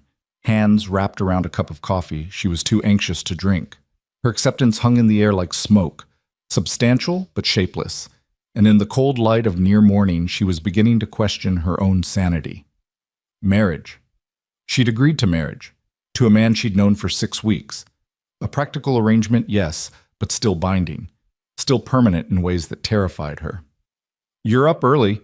Clara jumped, sloshing coffee onto the table. Landon stood in the doorway, already dressed for ranch work, hair damp from washing. He looked as tired as she felt, shadows under his eyes speaking to a night as sleepless as her own. "Couldn't sleep," she admitted, reaching for a rag to clean up the spill. "Keep thinking about what we agreed to, what it means." He poured himself coffee and joined her at the table, maintaining careful distance. "Having second thoughts?" "Having all the thoughts." Clara managed a weak smile. "This is madness, you realize. People don't marry for practical reasons anymore. This isn't the 17th century. People marry for practical reasons all the time out here. Land, water rights, combining herds." His voice was matter-of-fact. "At least we like each other. That's more than most arranged marriages start with." "Do we? Like each other?" The question came out more vulnerable than Clara intended. "Or do we just both love the same 3 children?" Landon considered this, swirling his coffee thoughtfully. "I think you're one of the strongest people I've ever met. I think you're sharp-tongued when you need to be and gentle when it matters. I think you saved my daughter's life yesterday without hesitation." He met her eyes. "Whether that counts as liking, I don't know. But it's something." Clara's throat tightened. "I think you're a better father than you give yourself credit for. I think you've held this family together through grief that would have destroyed lesser men. I think—" She stopped, surprised by the emotion welling up. "I think Amelia chose well when she chose you." The silence that followed was heavy with things neither of them knew how to say. Finally, Landon cleared his throat and stood. "I'll ride to Santa Fe today. File the paperwork, find a minister willing to come out here. Should take a few days to arrange." He paused at the door. "Unless you want a proper ceremony, dress, guests, all that?" Clara almost laughed. "God, no. Simple is fine. The simpler, the better. Simple it is." He hesitated, hand on the doorframe. "Clara, thank you for saying yes, for all of it." Then he was gone, leaving her alone with her spinning thoughts and the slowly lightening sky. The children woke to find their father already gone and Clara making pancakes with slightly shaking hands. June appeared first, hair wild from sleep, and immediately went to check on Willa. When she returned, relief was written clear on her young face. "She's awake, asking for water and calling for you." Clara abandoned the pancakes and hurried upstairs to find Willa sitting up in her crib, looking pale but alert. The toddler's face split into a grin when she saw Clara. "Mama, up!" Clara lifted her carefully, checking for fever, for any sign of yesterday's crisis. But Willa felt cool, if a bit clammy, and her eyes were bright with their usual curiosity rather than fever haze. "How do you feel, sweet girl?" "Hungry," Willa announced. "Want pancakes." It was the most complete sentence Clara had ever heard from her, and the normalcy of it made her want to cry with relief. Instead, she hugged the toddler close and carried her downstairs, where Thomas was attempting to flip the abandoned pancakes with mixed success. "She's all right?" he asked anxiously. "She's all right, hungry even." The boy's shoulders sagged with relief. "Good. That's real good." They ate breakfast together, the children chattering about everything and nothing, seemingly determined to fill the house with noise after yesterday's terrifying quiet. Clara let the sound wash over her, watching them with new eyes. These would be her children. Legally, officially hers in a way that made her heart race with equal parts joy and terror. "Where's Papa?" June asked, sopping up syrup with her last bite of pancake. "Santa Fe. Business to handle." Clara kept her voice casual. "He'll be back in a few days." Thomas narrowed his eyes. "What kind of business?" "The boring kind. Don't worry about it." But Thomas had inherited his father's ability to read unspoken truths. He studied Clara's face for a long moment, then went very still. "You're getting married," he said flatly. "That's why he went to Santa Fe, to get papers or whatever you need." June gasped. "Really? You and Papa?" Clara considered lying, decided these children had dealt with enough deception in their short lives. "Yes. It's not. It's a practical arrangement. To make things legal. To make sure I can always be here for you, no matter what happens." "But you'll be our real mama then?" June's voice was small, hopeful. "Not just pretending?" "I'm already your real mama, papers or no papers. But yes, this makes it official." Willa, understanding nothing of the conversation's significance, banged her spoon cheerfully. "Mama! Mama!" Thomas was quiet, processing. Finally, he said, "Does this mean Papa likes you? Like the way he liked our first mama?" The question was so achingly vulnerable that Clara had to swallow hard before answering. "I think your Papa and I like each other just fine, but it's different from what he had with your mother. This is about taking care of all of us, making sure we're a family that can't be broken apart." "Good." Thomas nodded once, decided. "Because I don't want you to leave. Ever." "Me neither," June whispered. Clara gathered them close, these children who'd somehow become hers, and let herself believe that maybe, just maybe, this madness would work. The next 3 days passed in strange suspension. Clara threw herself into household projects with manic energy, as if staying busy could keep her from thinking too hard about what was coming. She reorganized the kitchen, finished the dresses for the girls, taught the children with perhaps too much intensity. They seemed to sense her nervous energy and grew quieter, more watchful. It was June who finally called her out on it. "You're scared," the girl said on the third afternoon, finding Clara attacking the pantry with unnecessary vigor. "About marrying Papa." Clara sat back on her heels, caught. "A little." "Why? You already live here. This just makes it official." "I know. It's just—" How did she explain adult fears to an 8-year-old? "Marriage is permanent. It changes things." "Is that bad?" June settled on the floor beside her, unconsciously mimicking Clara's posture. "Changing things? Not bad. Just scary. What if I'm not good at being a wife? What if your father regrets choosing me?" June looked at her with those 2 old eyes. "Mama, first Mama, she used to say that family isn't about being perfect. It's about showing up. You've shown up every day since you got here. That's what matters." From the mouths of babes. Clara pulled June into a fierce hug, blinking back tears. "When did you get so wise?" "I've always been wise. You just weren't paying attention." The sound of hoofbeats interrupted Clara's laugh. She and June exchanged glances. Landon, returning. 3 days in Santa Fe, and now he was back, presumably with whatever arrangements he'd made. Clara's stomach nodded. They found Landon in the front room, dusty and tired, talking to Thomas, while Willa climbed on his shoulders with delighted squeals. He looked up when Clara and June entered, and something in his expression made her breath catch. Not regret, not hesitation, just quiet determination. "It's arranged," he said without preamble. "Minister will be here tomorrow afternoon. I filed the papers. They're waiting for signatures. Got these too." He pulled a small box from his pocket and opened it to reveal 2 plain gold bands. Clara stared at the rings, simple, unadorned, practical. Exactly right for a practical marriage. So why did the sight of them make her want to cry? "They're my parents' rings," Landon continued. "My father gave them to me before he died. Said to use them when I found someone worth keeping." He met Clara's eyes. Seemed appropriate. June bounced excitedly. "Can I see? Are you really getting married tomorrow?" "We really are." Landon's voice was steady, but Clara could see tension in his shoulders. "Quick ceremony, just family, nothing fancy." "Can I help Clara get ready?" June was already planning. "We could do her hair special and maybe pick flowers."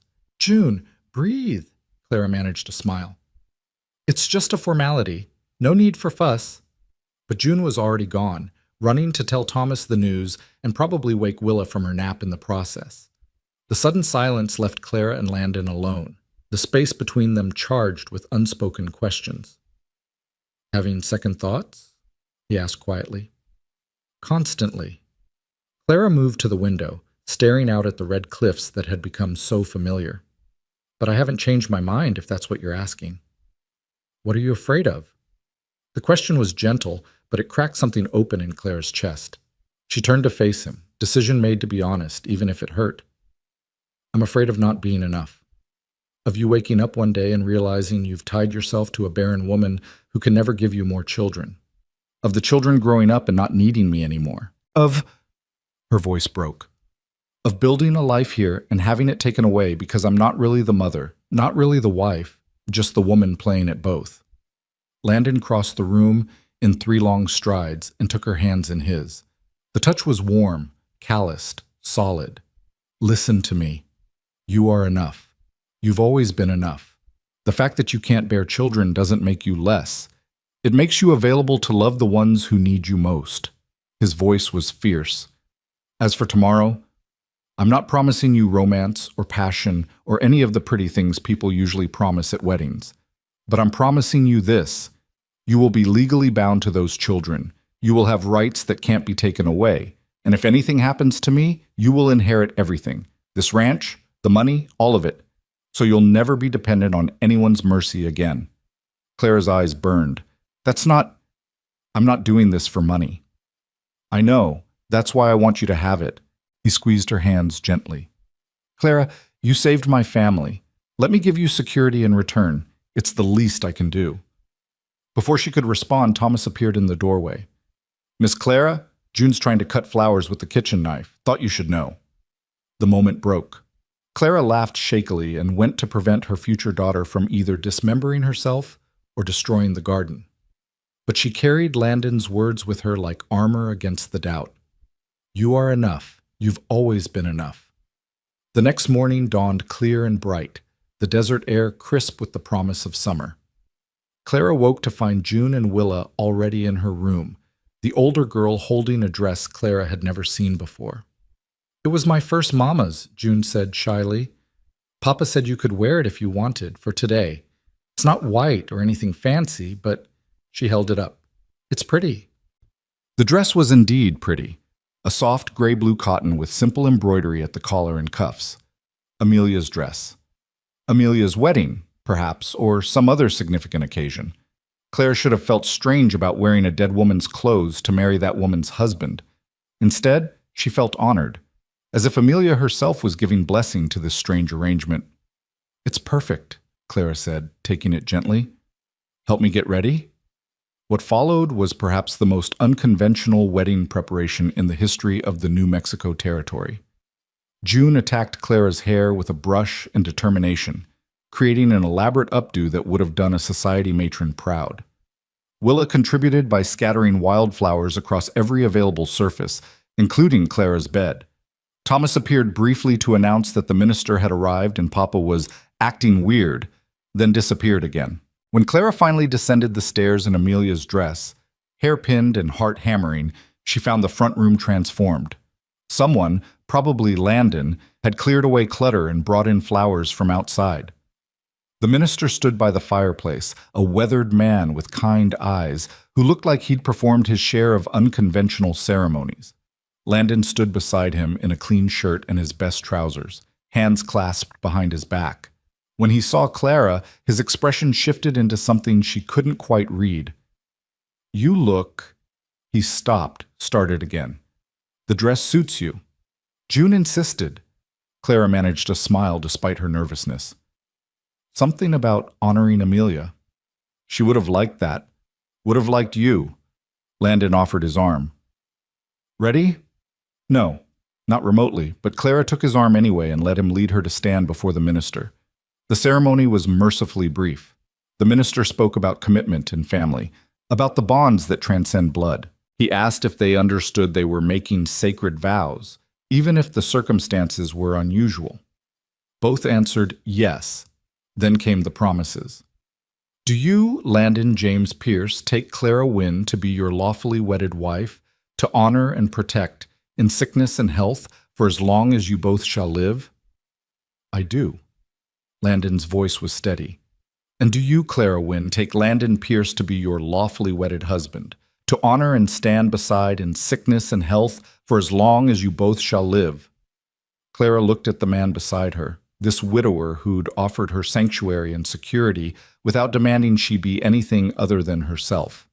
At the three children watching with hope written plain on their faces. At the life she'd stumbled into and somehow made her own. "I do," she said clearly. Landon slipped his mother's ring onto her finger. Clara did the same with his father's ring, fingers trembling only slightly. The gold was warm from Landon's pocket, solid and real. "Then by the power vested in me by the territory of New Mexico, I pronounce you husband and wife." The minister smiled. "You may kiss your bride, if you wish." The moment stretched out, awkward and uncertain. This hadn't been discussed, wasn't required. They stood frozen, neither sure what the other wanted. Then Landon leaned forward and pressed a gentle kiss to Clara's forehead, chaste, brotherly, perfect for what they were building. June burst into tears. Happy ones, judging by her grin. Thomas clapped solemnly. Willa, understanding that something significant had happened, started clapping too, shouting, "Mama! Papa!" in gleeful confusion. They signed the papers. The minister congratulated them, accepted his fee, and departed with the air of a man who'd seen stranger unions and figured this one had better odds than most. Then it was just the five of them, a brand new family, legally bound, facing an uncertain future together. Landon cleared his throat. "I had Morrison bring out supplies for a celebration. Nothing fancy, just, I thought we should mark the occasion." That was thoughtful. Clara was hyper-aware of the ring on her finger, of the paper that made her Clara Pierce instead of Clara Wynne. "Though I'm not sure what one serves at a practical wedding." "Cake," June announced. "Every wedding needs cake. Papa ordered one from the boarding house. Mrs. Chen makes the best cakes in the territory." The afternoon dissolved into something almost festive.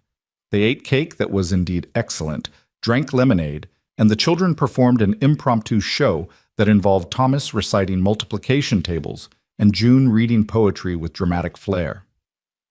Willa's contribution was falling asleep in Clara's lap, sticky with frosting and contentment. As the sun began its descent toward the horizon, painting the cliffs in shades of amber and rust, Clara found herself alone on the porch with Landon. The children were inside playing some elaborate game of June's invention. "So," Landon said, leaning against the railing. "We're married." "Apparently so." Clara studied the ring on her finger, turning it slowly. "Feels strange, like I'm playing dress-up in someone else's life." "Is it what you expected?" "I don't know what I expected. Certainly not this." She gestured vaguely at the ranch, the house, the sound of children's laughter drifting through the open door. 6 weeks ago, I was on a stagecoach convinced I'd spend the rest of my life alone.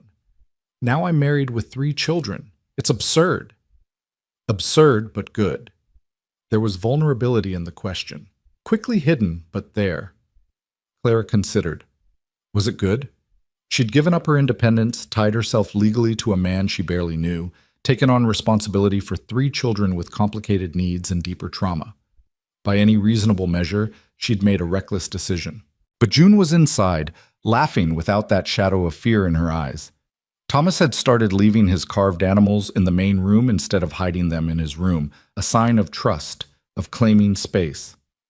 Willa slept peacefully through the night now, secure in the knowledge that Mama would be there in the morning. And Clara felt needed in a way she'd never felt with Charles, valued in a way she'd never felt in Missouri. Here, her inability to bear children didn't make her defective. It made her available, free to pour all that stored-up mothering into 3 souls who needed it desperately. "Yes," she said finally. "Absurd, but good." Landon's shoulders relaxed. "Good. That's good." They stood in comfortable silence, watching the sun paint masterpieces across the desert sky. Then Landon spoke again, voice careful. "I want you to know that nothing has to change. Between us, I mean. Separate rooms, separate lives. This is still a partnership, not—" He stumbled over the words. "I'm not expecting anything you're not ready to give." Clara's heart did something complicated in her chest. Relief, certainly, but also something that felt uncomfortably like disappointment. Thank you, she managed. I appreciate that. More silence. This one less comfortable. Clara became acutely aware of the space between them, of the ring on her finger that said they were married, but the distance that said they were still essentially strangers. I should check on the children, she said finally, needing escape from the charged atmosphere. Clara, wait. Landon caught her hand, not quite holding it, but making contact. I want you to be happy here.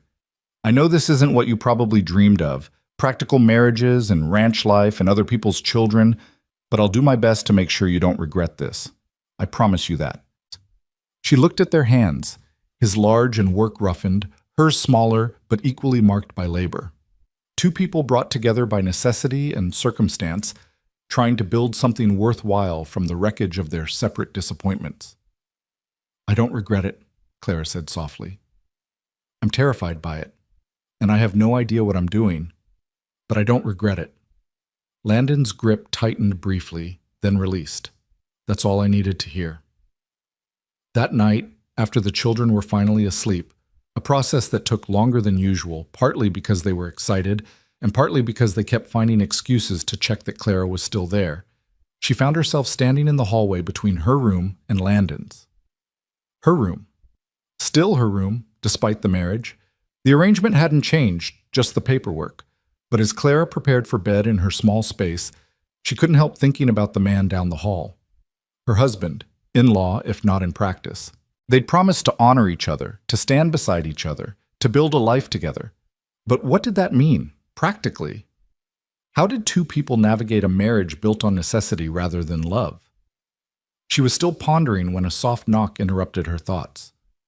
Clara, it's June. Can I come in? Of course.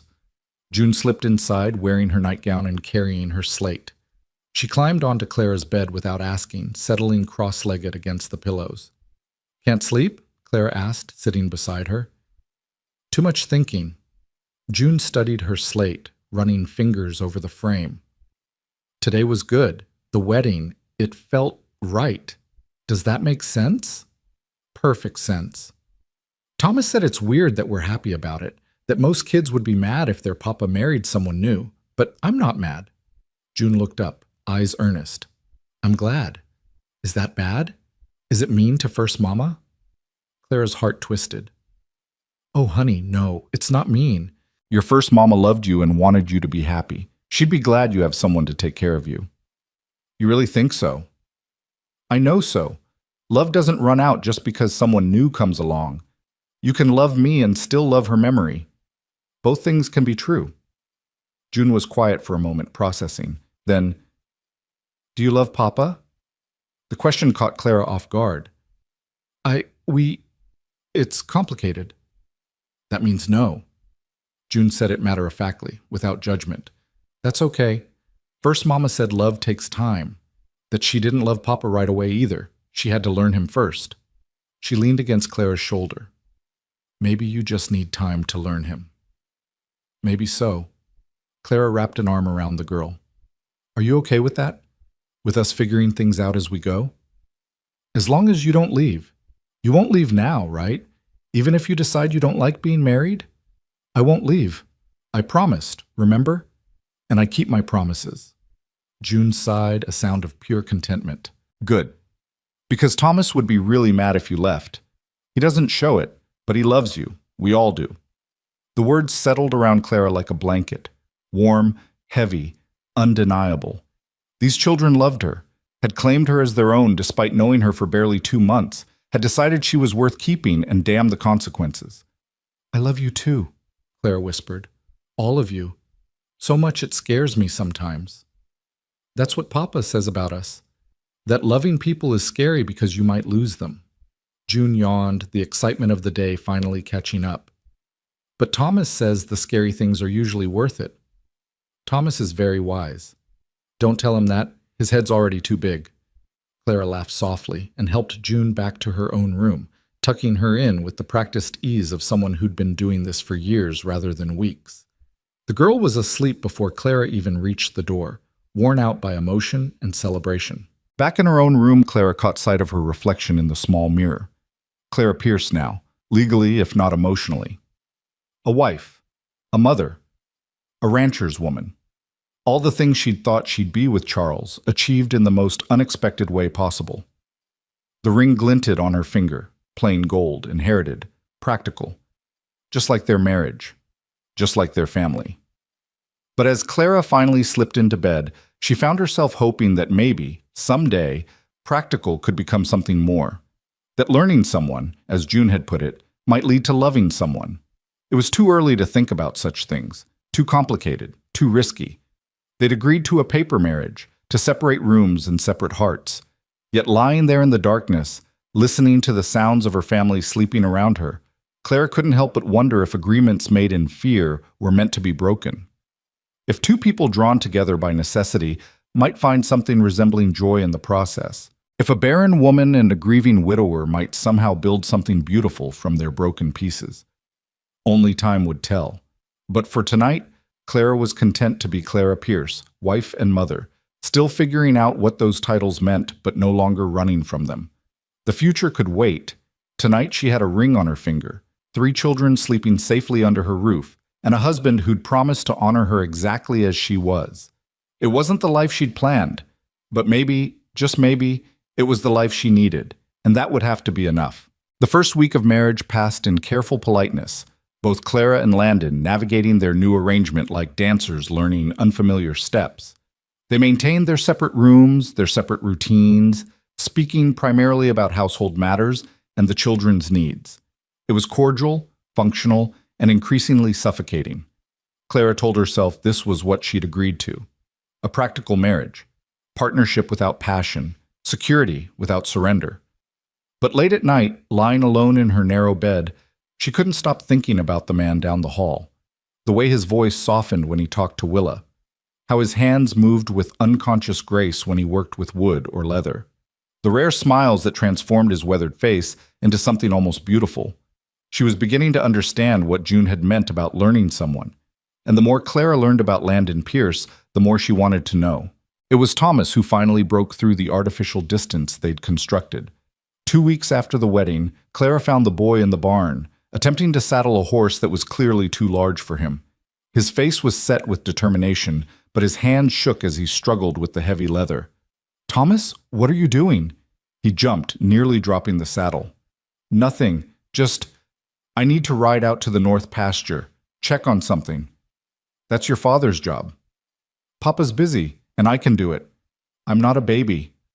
His voice cracked on the last word, betraying the emotion he was trying to hide. Clara moved closer, taking in his red-rimmed eyes and the defensive set of his shoulders. What's really going on? For a long moment, she thought he wouldn't answer. Then, like a dam breaking, the words came flooding out. "I heard Papa talking to Morrison yesterday, when we went to town for supplies. Morrison asked if the marriage was working out, if you were settling in okay, and Papa said..." Thomas's voice broke. "He said it was an arrangement, that you were here for us kids, not for him, that he didn't expect you'd stay if we didn't need you anymore." Clara's heart clenched. "Thomas, is that true? Are you only here because of us? Because if we get older and don't need a mama anymore, will you leave?" His eyes filled with tears he refused to let fall. "Because I'll need you forever. I'll never stop needing you, I swear." Clara knelt in the hay, not caring about her dress, and pulled the boy into her arms. He resisted for a moment, then collapsed against her, finally letting the tears come. "Listen to me," she said fiercely, holding him tight. "I'm not going anywhere. Not when you're grown, not when you're old enough to handle things yourself, not ever. Do you understand? I chose this family. I chose you. That doesn't have an expiration date." "But Papa said..." "Your Papa is scared too. He's trying to protect himself from getting hurt, but that doesn't change the truth." Clara pulled back to meet Thomas's eyes. "I love you. I love June and Willa, and I..." She stopped, surprised by what she was about to say. "I love your father too. Maybe not the way married people usually love each other yet, but I care about him. I want to build a life here, with all of you." Thomas wiped his nose on his sleeve. "You really mean it? Have I ever lied to you? No? Then trust me now. I'm staying, through everything. Through you growing up and not thinking I'm cool anymore. Through arguments and hard times and all of it. That's what family means. The boy nodded slowly, then threw his arms around her neck. I'm glad you married Papa. Even if it's weird, even if it's just an arrangement or whatever, I'm glad you're here. Clara held him until his breathing steadied, until the fear drained out of his small body. Then she helped him unsaddle the horse, properly, teaching him the right way, and walked him back to the house with her arm around his shoulders. But Thomas's words haunted her for the rest of the day. An arrangement. That's how Landon had described their marriage to Morrison. Technically true, but hearing it stated so baldly hurt more than Clara wanted to admit. That evening, after the children were in bed, she found Landon in his study, a small room off the main house where he handled ranch accounts. He looked up when she entered, surprise flickering across his face. Clara, is something wrong? I need to talk to you. She closed the door behind her, steeling herself. Thomas told me what you said to Morrison, about our marriage being an arrangement. Landon set down his pen, expression guarded. I see. Is that really how you think of this? Of us? Clara kept her voice level, but emotion leaked through.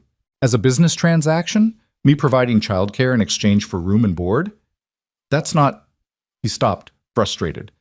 That's not what I meant. Morrison was fishing for gossip. I was trying to shut down speculation about whether we're actually in love or whatever romantic nonsense people expect. So you told him I'm here for the children, not for you. Aren't you?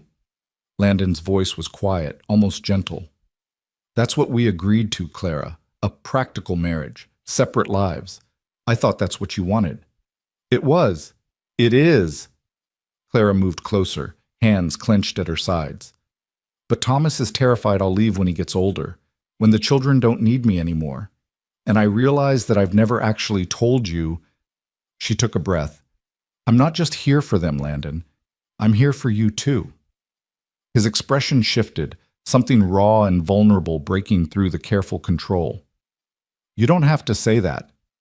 I'm not saying it because I have to. I'm saying it because it's true. Clara sat in the chair across from his desk, forcing herself to maintain eye contact. These past weeks, living as your wife, even our strange version of being married, it's made me realize something. I like this life. I like teaching the children and managing the household and sitting with you in the evenings. I like who I am here, and part of that is because of you. Landon was very still. What are you asking for, Clara? I don't know. Maybe nothing. Maybe just honesty. She twisted the ring on her finger. We got married to protect the children, to make things legal and proper. But somewhere along the way, this started feeling like more than an arrangement, at least for me. And I need to know if I'm alone in that or if you feel it too. The silence stretched out, heavy with possibility and fear. Outside, a coyote howled in the darkness. Inside, Clara's heart hammered against her ribs. Finally, Landon spoke, his voice rough. I feel it too. Have been feeling it for weeks, but I didn't want to... He stood abruptly, pacing to the window. You came here running from a man who abandoned you when you couldn't give him children. The last thing I wanted was to make you feel trapped or obligated. So I kept my distance, tried to give you space to figure out what you wanted without pressure. That's very noble and very stupid. Clara stood too, moving to stand beside him. I'm not some fragile thing that needs protecting from your feelings, Landon. I'm your wife. Your actual wife. And I'm tired of tiptoeing around what this could be because we're both scared. He turned to face her fully, and Clara saw everything he'd been hiding, longing and fear and desperate hope all tangled together. What are you saying? I'm saying maybe we try being married for real, not separate rooms and separate lives, but actually building something together. Her voice softened. I'm saying I want to know you better, to learn you, like June said, to see if this practical arrangement could become something more. Landon's hand came up to cup her face, the touch gentle and questioning. Are you sure? Because once we start down that road, I don't know if I can go back to polite distance. I've wanted... He stopped, jaw clenching. I've wanted to kiss you properly since the wedding, since before the wedding, if I'm honest. But I thought you needed me to be patient. I've needed you to be brave, Clara whispered. We've both been so careful not to risk anything that we've been living half lives. I don't want that anymore. Neither do I. Then Landon was kissing her, Not the chaste forehead kiss from their wedding, but a real kiss, full of longing and relief and promise. Clara melted into it, into him, her hands coming up to grip his shoulders while his arms wrapped around her waist. When they finally broke apart, both breathing hard, Landon rested his forehead against hers. "So," he said, voice unsteady, "does this mean you're moving into my room or am I moving into yours?" Clara laughed, giddy with possibility. "Yours has more space and a better view. Practical even now. Someone has to be." They stood there in the lamplight, holding each other, and Clara felt the last of her walls crumble. This man, this family, this life. They'd become hers not through blood or duty, but through choice. Through showing up day after day and deciding that what they were building mattered more than what they'd lost. The sound of small feet padding down the hallway interrupted the moment. Willa's voice, sleepy and distressed, called out for Mama. Clara smiled against Landon's chest. "Duty calls." "Let me." He kissed her forehead, that gesture that had become theirs. "Get some rest. We'll figure out the sleeping arrangements tomorrow." But as Clara climbed the stairs to comfort Willa, she found June and Thomas both awake, hovering anxiously in the hallway. "We heard voices," June said quickly. "Were you and Papa fighting?" "No, sweetheart. Just talking." Clara gathered Willa from her crib, the toddler immediately calming in her arms. "Important talking." Thomas studied her face with those too perceptive eyes. "Good talking?" "Very good talking." Clara settled on the floor with Willa in her lap, gesturing for the older children to join her. They did immediately, June curling against her side and Thomas sitting close enough to touch. "I want you all to know something. I'm not going anywhere. Not when you're older, not when you think you don't need me anymore. This is forever. You're stuck with me." "Good," June whispered. "Because we're keeping you." "Yeah," Thomas added, trying to sound casual and failing. "You're not so bad, I guess." Clara laughed, pulling them all close. Her children, her family, built not from her body but from her heart. When Landon appeared in the doorway sometime later, he found all four of them asleep in a pile on the floor. Clara propped against the wall with Willa sprawled across her lap, June tucked under one arm and Thomas's head on her shoulder. He stood there for a long moment, just watching. Then he carefully lifted Willa and placed her in the crib, repeated the process with June and Thomas, carrying them to their own beds with practiced ease. Clara stirred when he lifted her. The children? Already taken care of. He carried her down the hall, past her small room, to his larger one at the end. "Come on, let's start this properly." She should have protested, should have insisted on propriety even now. Instead, Clara let him settle her into his bed, their bed now, and curled against his solid warmth when he joined her. "This is madness," she murmured against his chest. "The best kind." His arm tightened around her. "Thank you, Clara, for taking a chance on us, on me. And thank you for seeing me as more than broken." They fell asleep like that, tangled together, the careful distance they'd maintained for weeks finally abandoned in favor of something real. The next morning, the children discovered them at breakfast, sitting close, Landon's hand covering Clara's on the table, both of them looking rumpled and content. June's squeal of delight probably woke half the territory. "Does this mean you're really married now? Like actually married?" "We were actually married before," Landon said mildly. "But yes, things are going to be different now." "Good different?" Thomas asked carefully. "Very good different." Clara squeezed Landon's hand. "The best kind."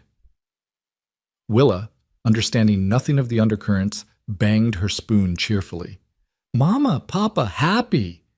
Out of the mouths of babes, the days that followed were an adjustment, learning to share space, to navigate the intimacy of actual marriage rather than their careful arrangement.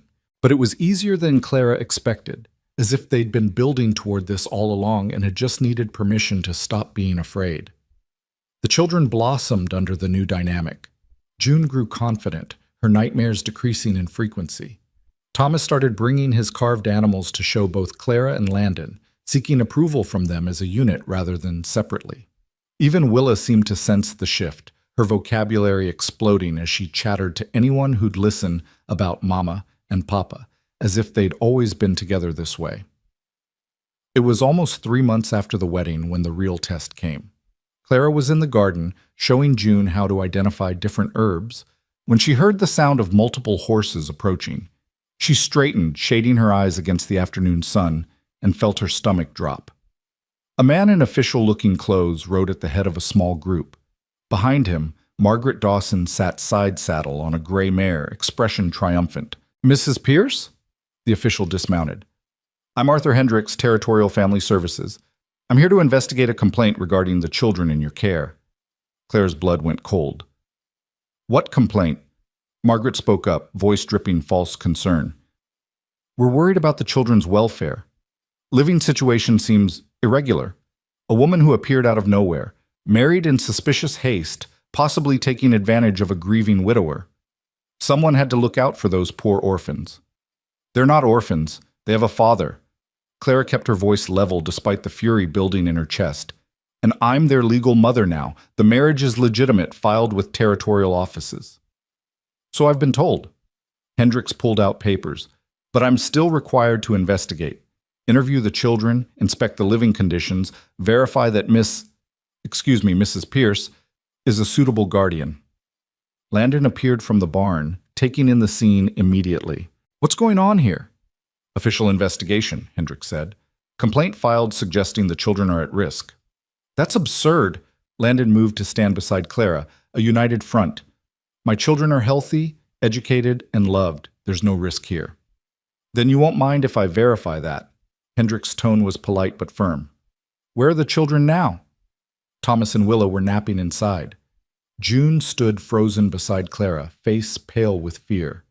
Clara put a protective hand on the girl's shoulder. "June is right here. The younger two are resting." "June." Hendricks crouched to the girl's level, trying to look friendly. "Can you tell me about your home? Are you happy here?" June's eyes darted to Clara, to Landon, then back to Hendricks. Clara could see her struggling, trained by too many adults who'd hurt her to be careful what she said. "It's okay," Clara said softly. "Just tell the truth." The girl took a breath. "I'm happy. Clara, my mama, she teaches us every day. Real lessons, not just primers. She makes the house feel warm. She doesn't yell or hit or say we're too much trouble." Her voice grew stronger. "She saved Willa's life when she got the fever. She stayed up all night taking care of her. The other ladies would have just called the doctor and waited, but Mama knew what to do." "And your father? How does he treat Mrs. Pierce?" "He loves her." June said it with absolute certainty. "Maybe he didn't at first, but he does now. I can tell. He smiles more. He doesn't look so tired all the time." Hendricks made notes, then gestured toward the house. "I'll need to see the living conditions. Interview the other children."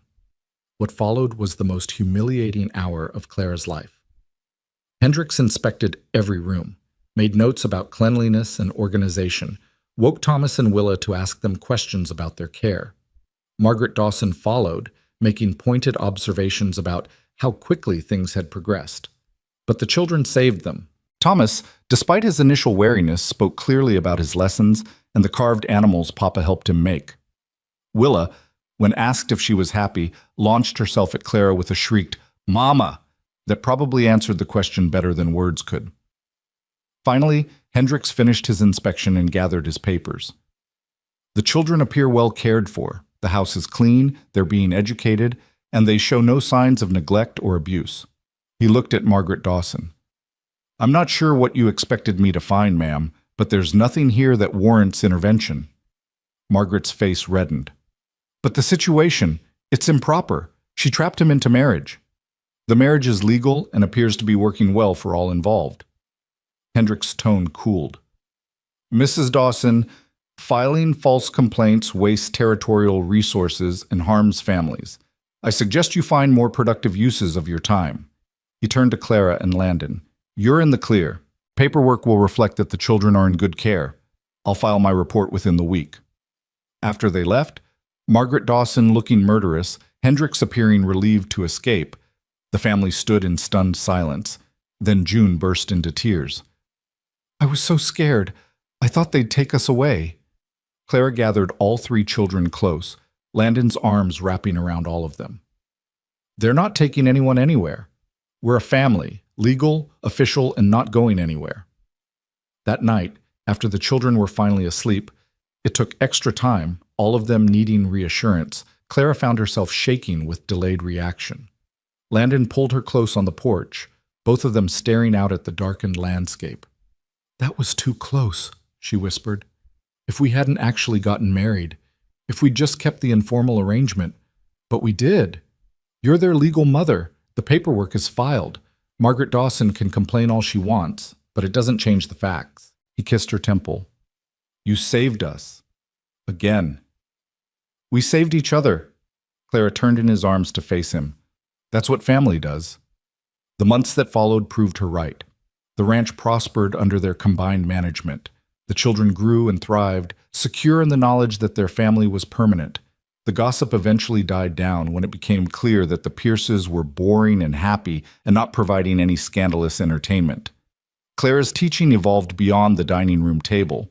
Other ranch families heard about the education their children were receiving and asked if she'd take on more students. By the end of the year, she was running a proper school 3 days a week, teaching 8 children in the barn that Landon had converted into a classroom. It was everything she'd never dared to dream about: meaningful work, beloved children, a partnership with a man who valued her mind as much as her presence. On their first anniversary, Landon surprised her with a gift.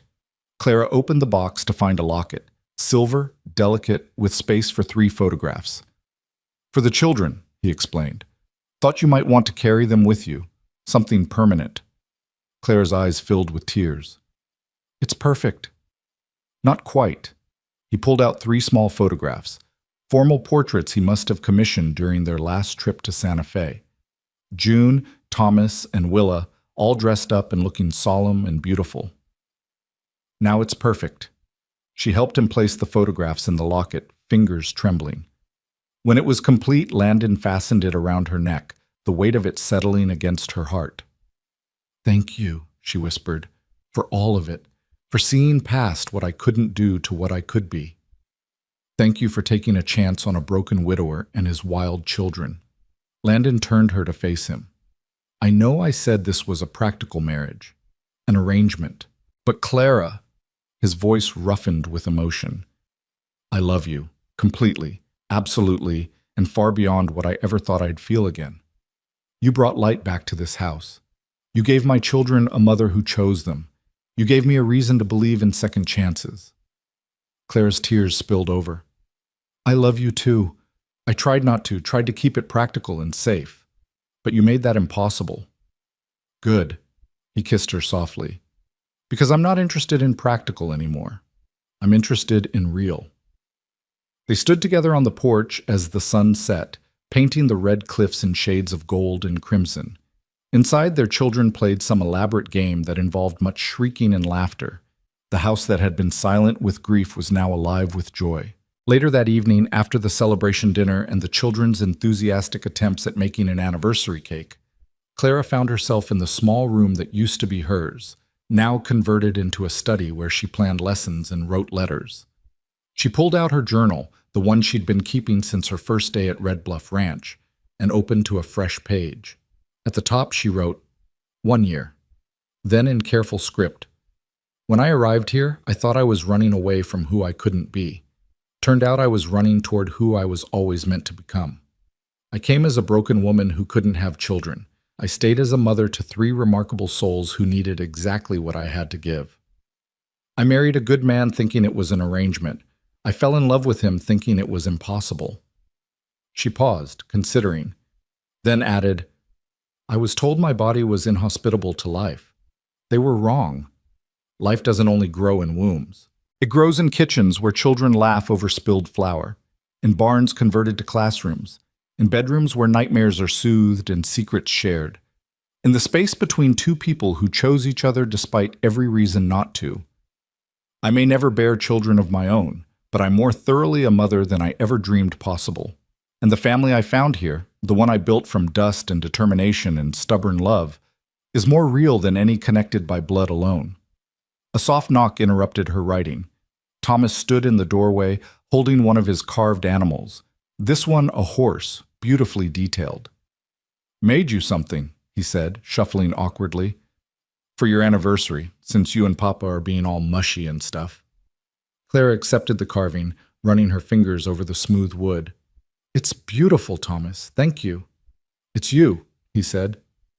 "The horse. Papa says horses are strong and steady and brave. That's how I think of you." He ducked his head, embarrassed. "Anyway, happy anniversary to you and Papa. I'm glad you decided to stay married for real." Before Clara could respond, he darted away, back to whatever game the children were playing. But his words settled around her heart like a blessing, strong and steady and brave. Not broken, not barren, not insufficient, just enough. Exactly enough. More than enough. Clara closed her journal and went to find her family, her loud, chaotic, perfectly imperfect family. June was trying to teach Willa a dance, both of them laughing as they stumbled over each other's feet. Thomas was showing Landon a drawing he'd made of the ranch. The house smelled of burnt cake and wood smoke and home. Landon looked up when she entered, and the love in his eyes took her breath away. He held out his hand, and Clara took it, letting him pull her into the chaos and warmth of their children's game. This was her life now. Not the quiet escape she'd planned, not the lonely refuge she'd expected, but something infinitely better. A home built on honesty and hope, a family bound by choice rather than chance, a love that had grown from practical seeds into something beautiful and real. She'd come to New Mexico territory believing she had nothing left to offer, that her inability to bear children made her incomplete, insufficient, unworthy of love. She'd been so profoundly wrong, because standing there in the lamplight with her husband's hand in hers and 3 children who called her mama with absolute conviction, Clara understood the truth that had been waiting all along. Family wasn't about blood. Love wasn't about perfection. Home wasn't about meeting some predetermined standard of worthiness. It was about showing up, about choosing to stay when leaving would be easier, about looking at broken pieces, yours and theirs, and deciding they were worth keeping, worth building with, worth loving. She'd said she couldn't be a mother. He'd smiled and said he already had 3 calling her mama. Turned out they were both right and both wrong. Because Clara Pierce wasn't just a mother to 3 children who needed one. She was the mother they'd been waiting for, the one who stayed, the one who loved them not despite their trauma and complications, but through them. And Landon wasn't just a widower who'd needed household help. He was a man who'd seen past Clara's supposed brokenness to the strength underneath, who'd offered her security and partnership and eventually, impossibly, love. Together they'd built something the world hadn't thought possible, a family forged in grief and desperation that had somehow transformed into joy. On a ranch at the edge of civilization, under desert skies that painted themselves new every sunset, 5 souls had found each other in the wreckage of their separate disappointments and decided to build something better. Not perfect, never perfect, but real, and chosen, and theirs. And in the end, that was more than enough. It was everything.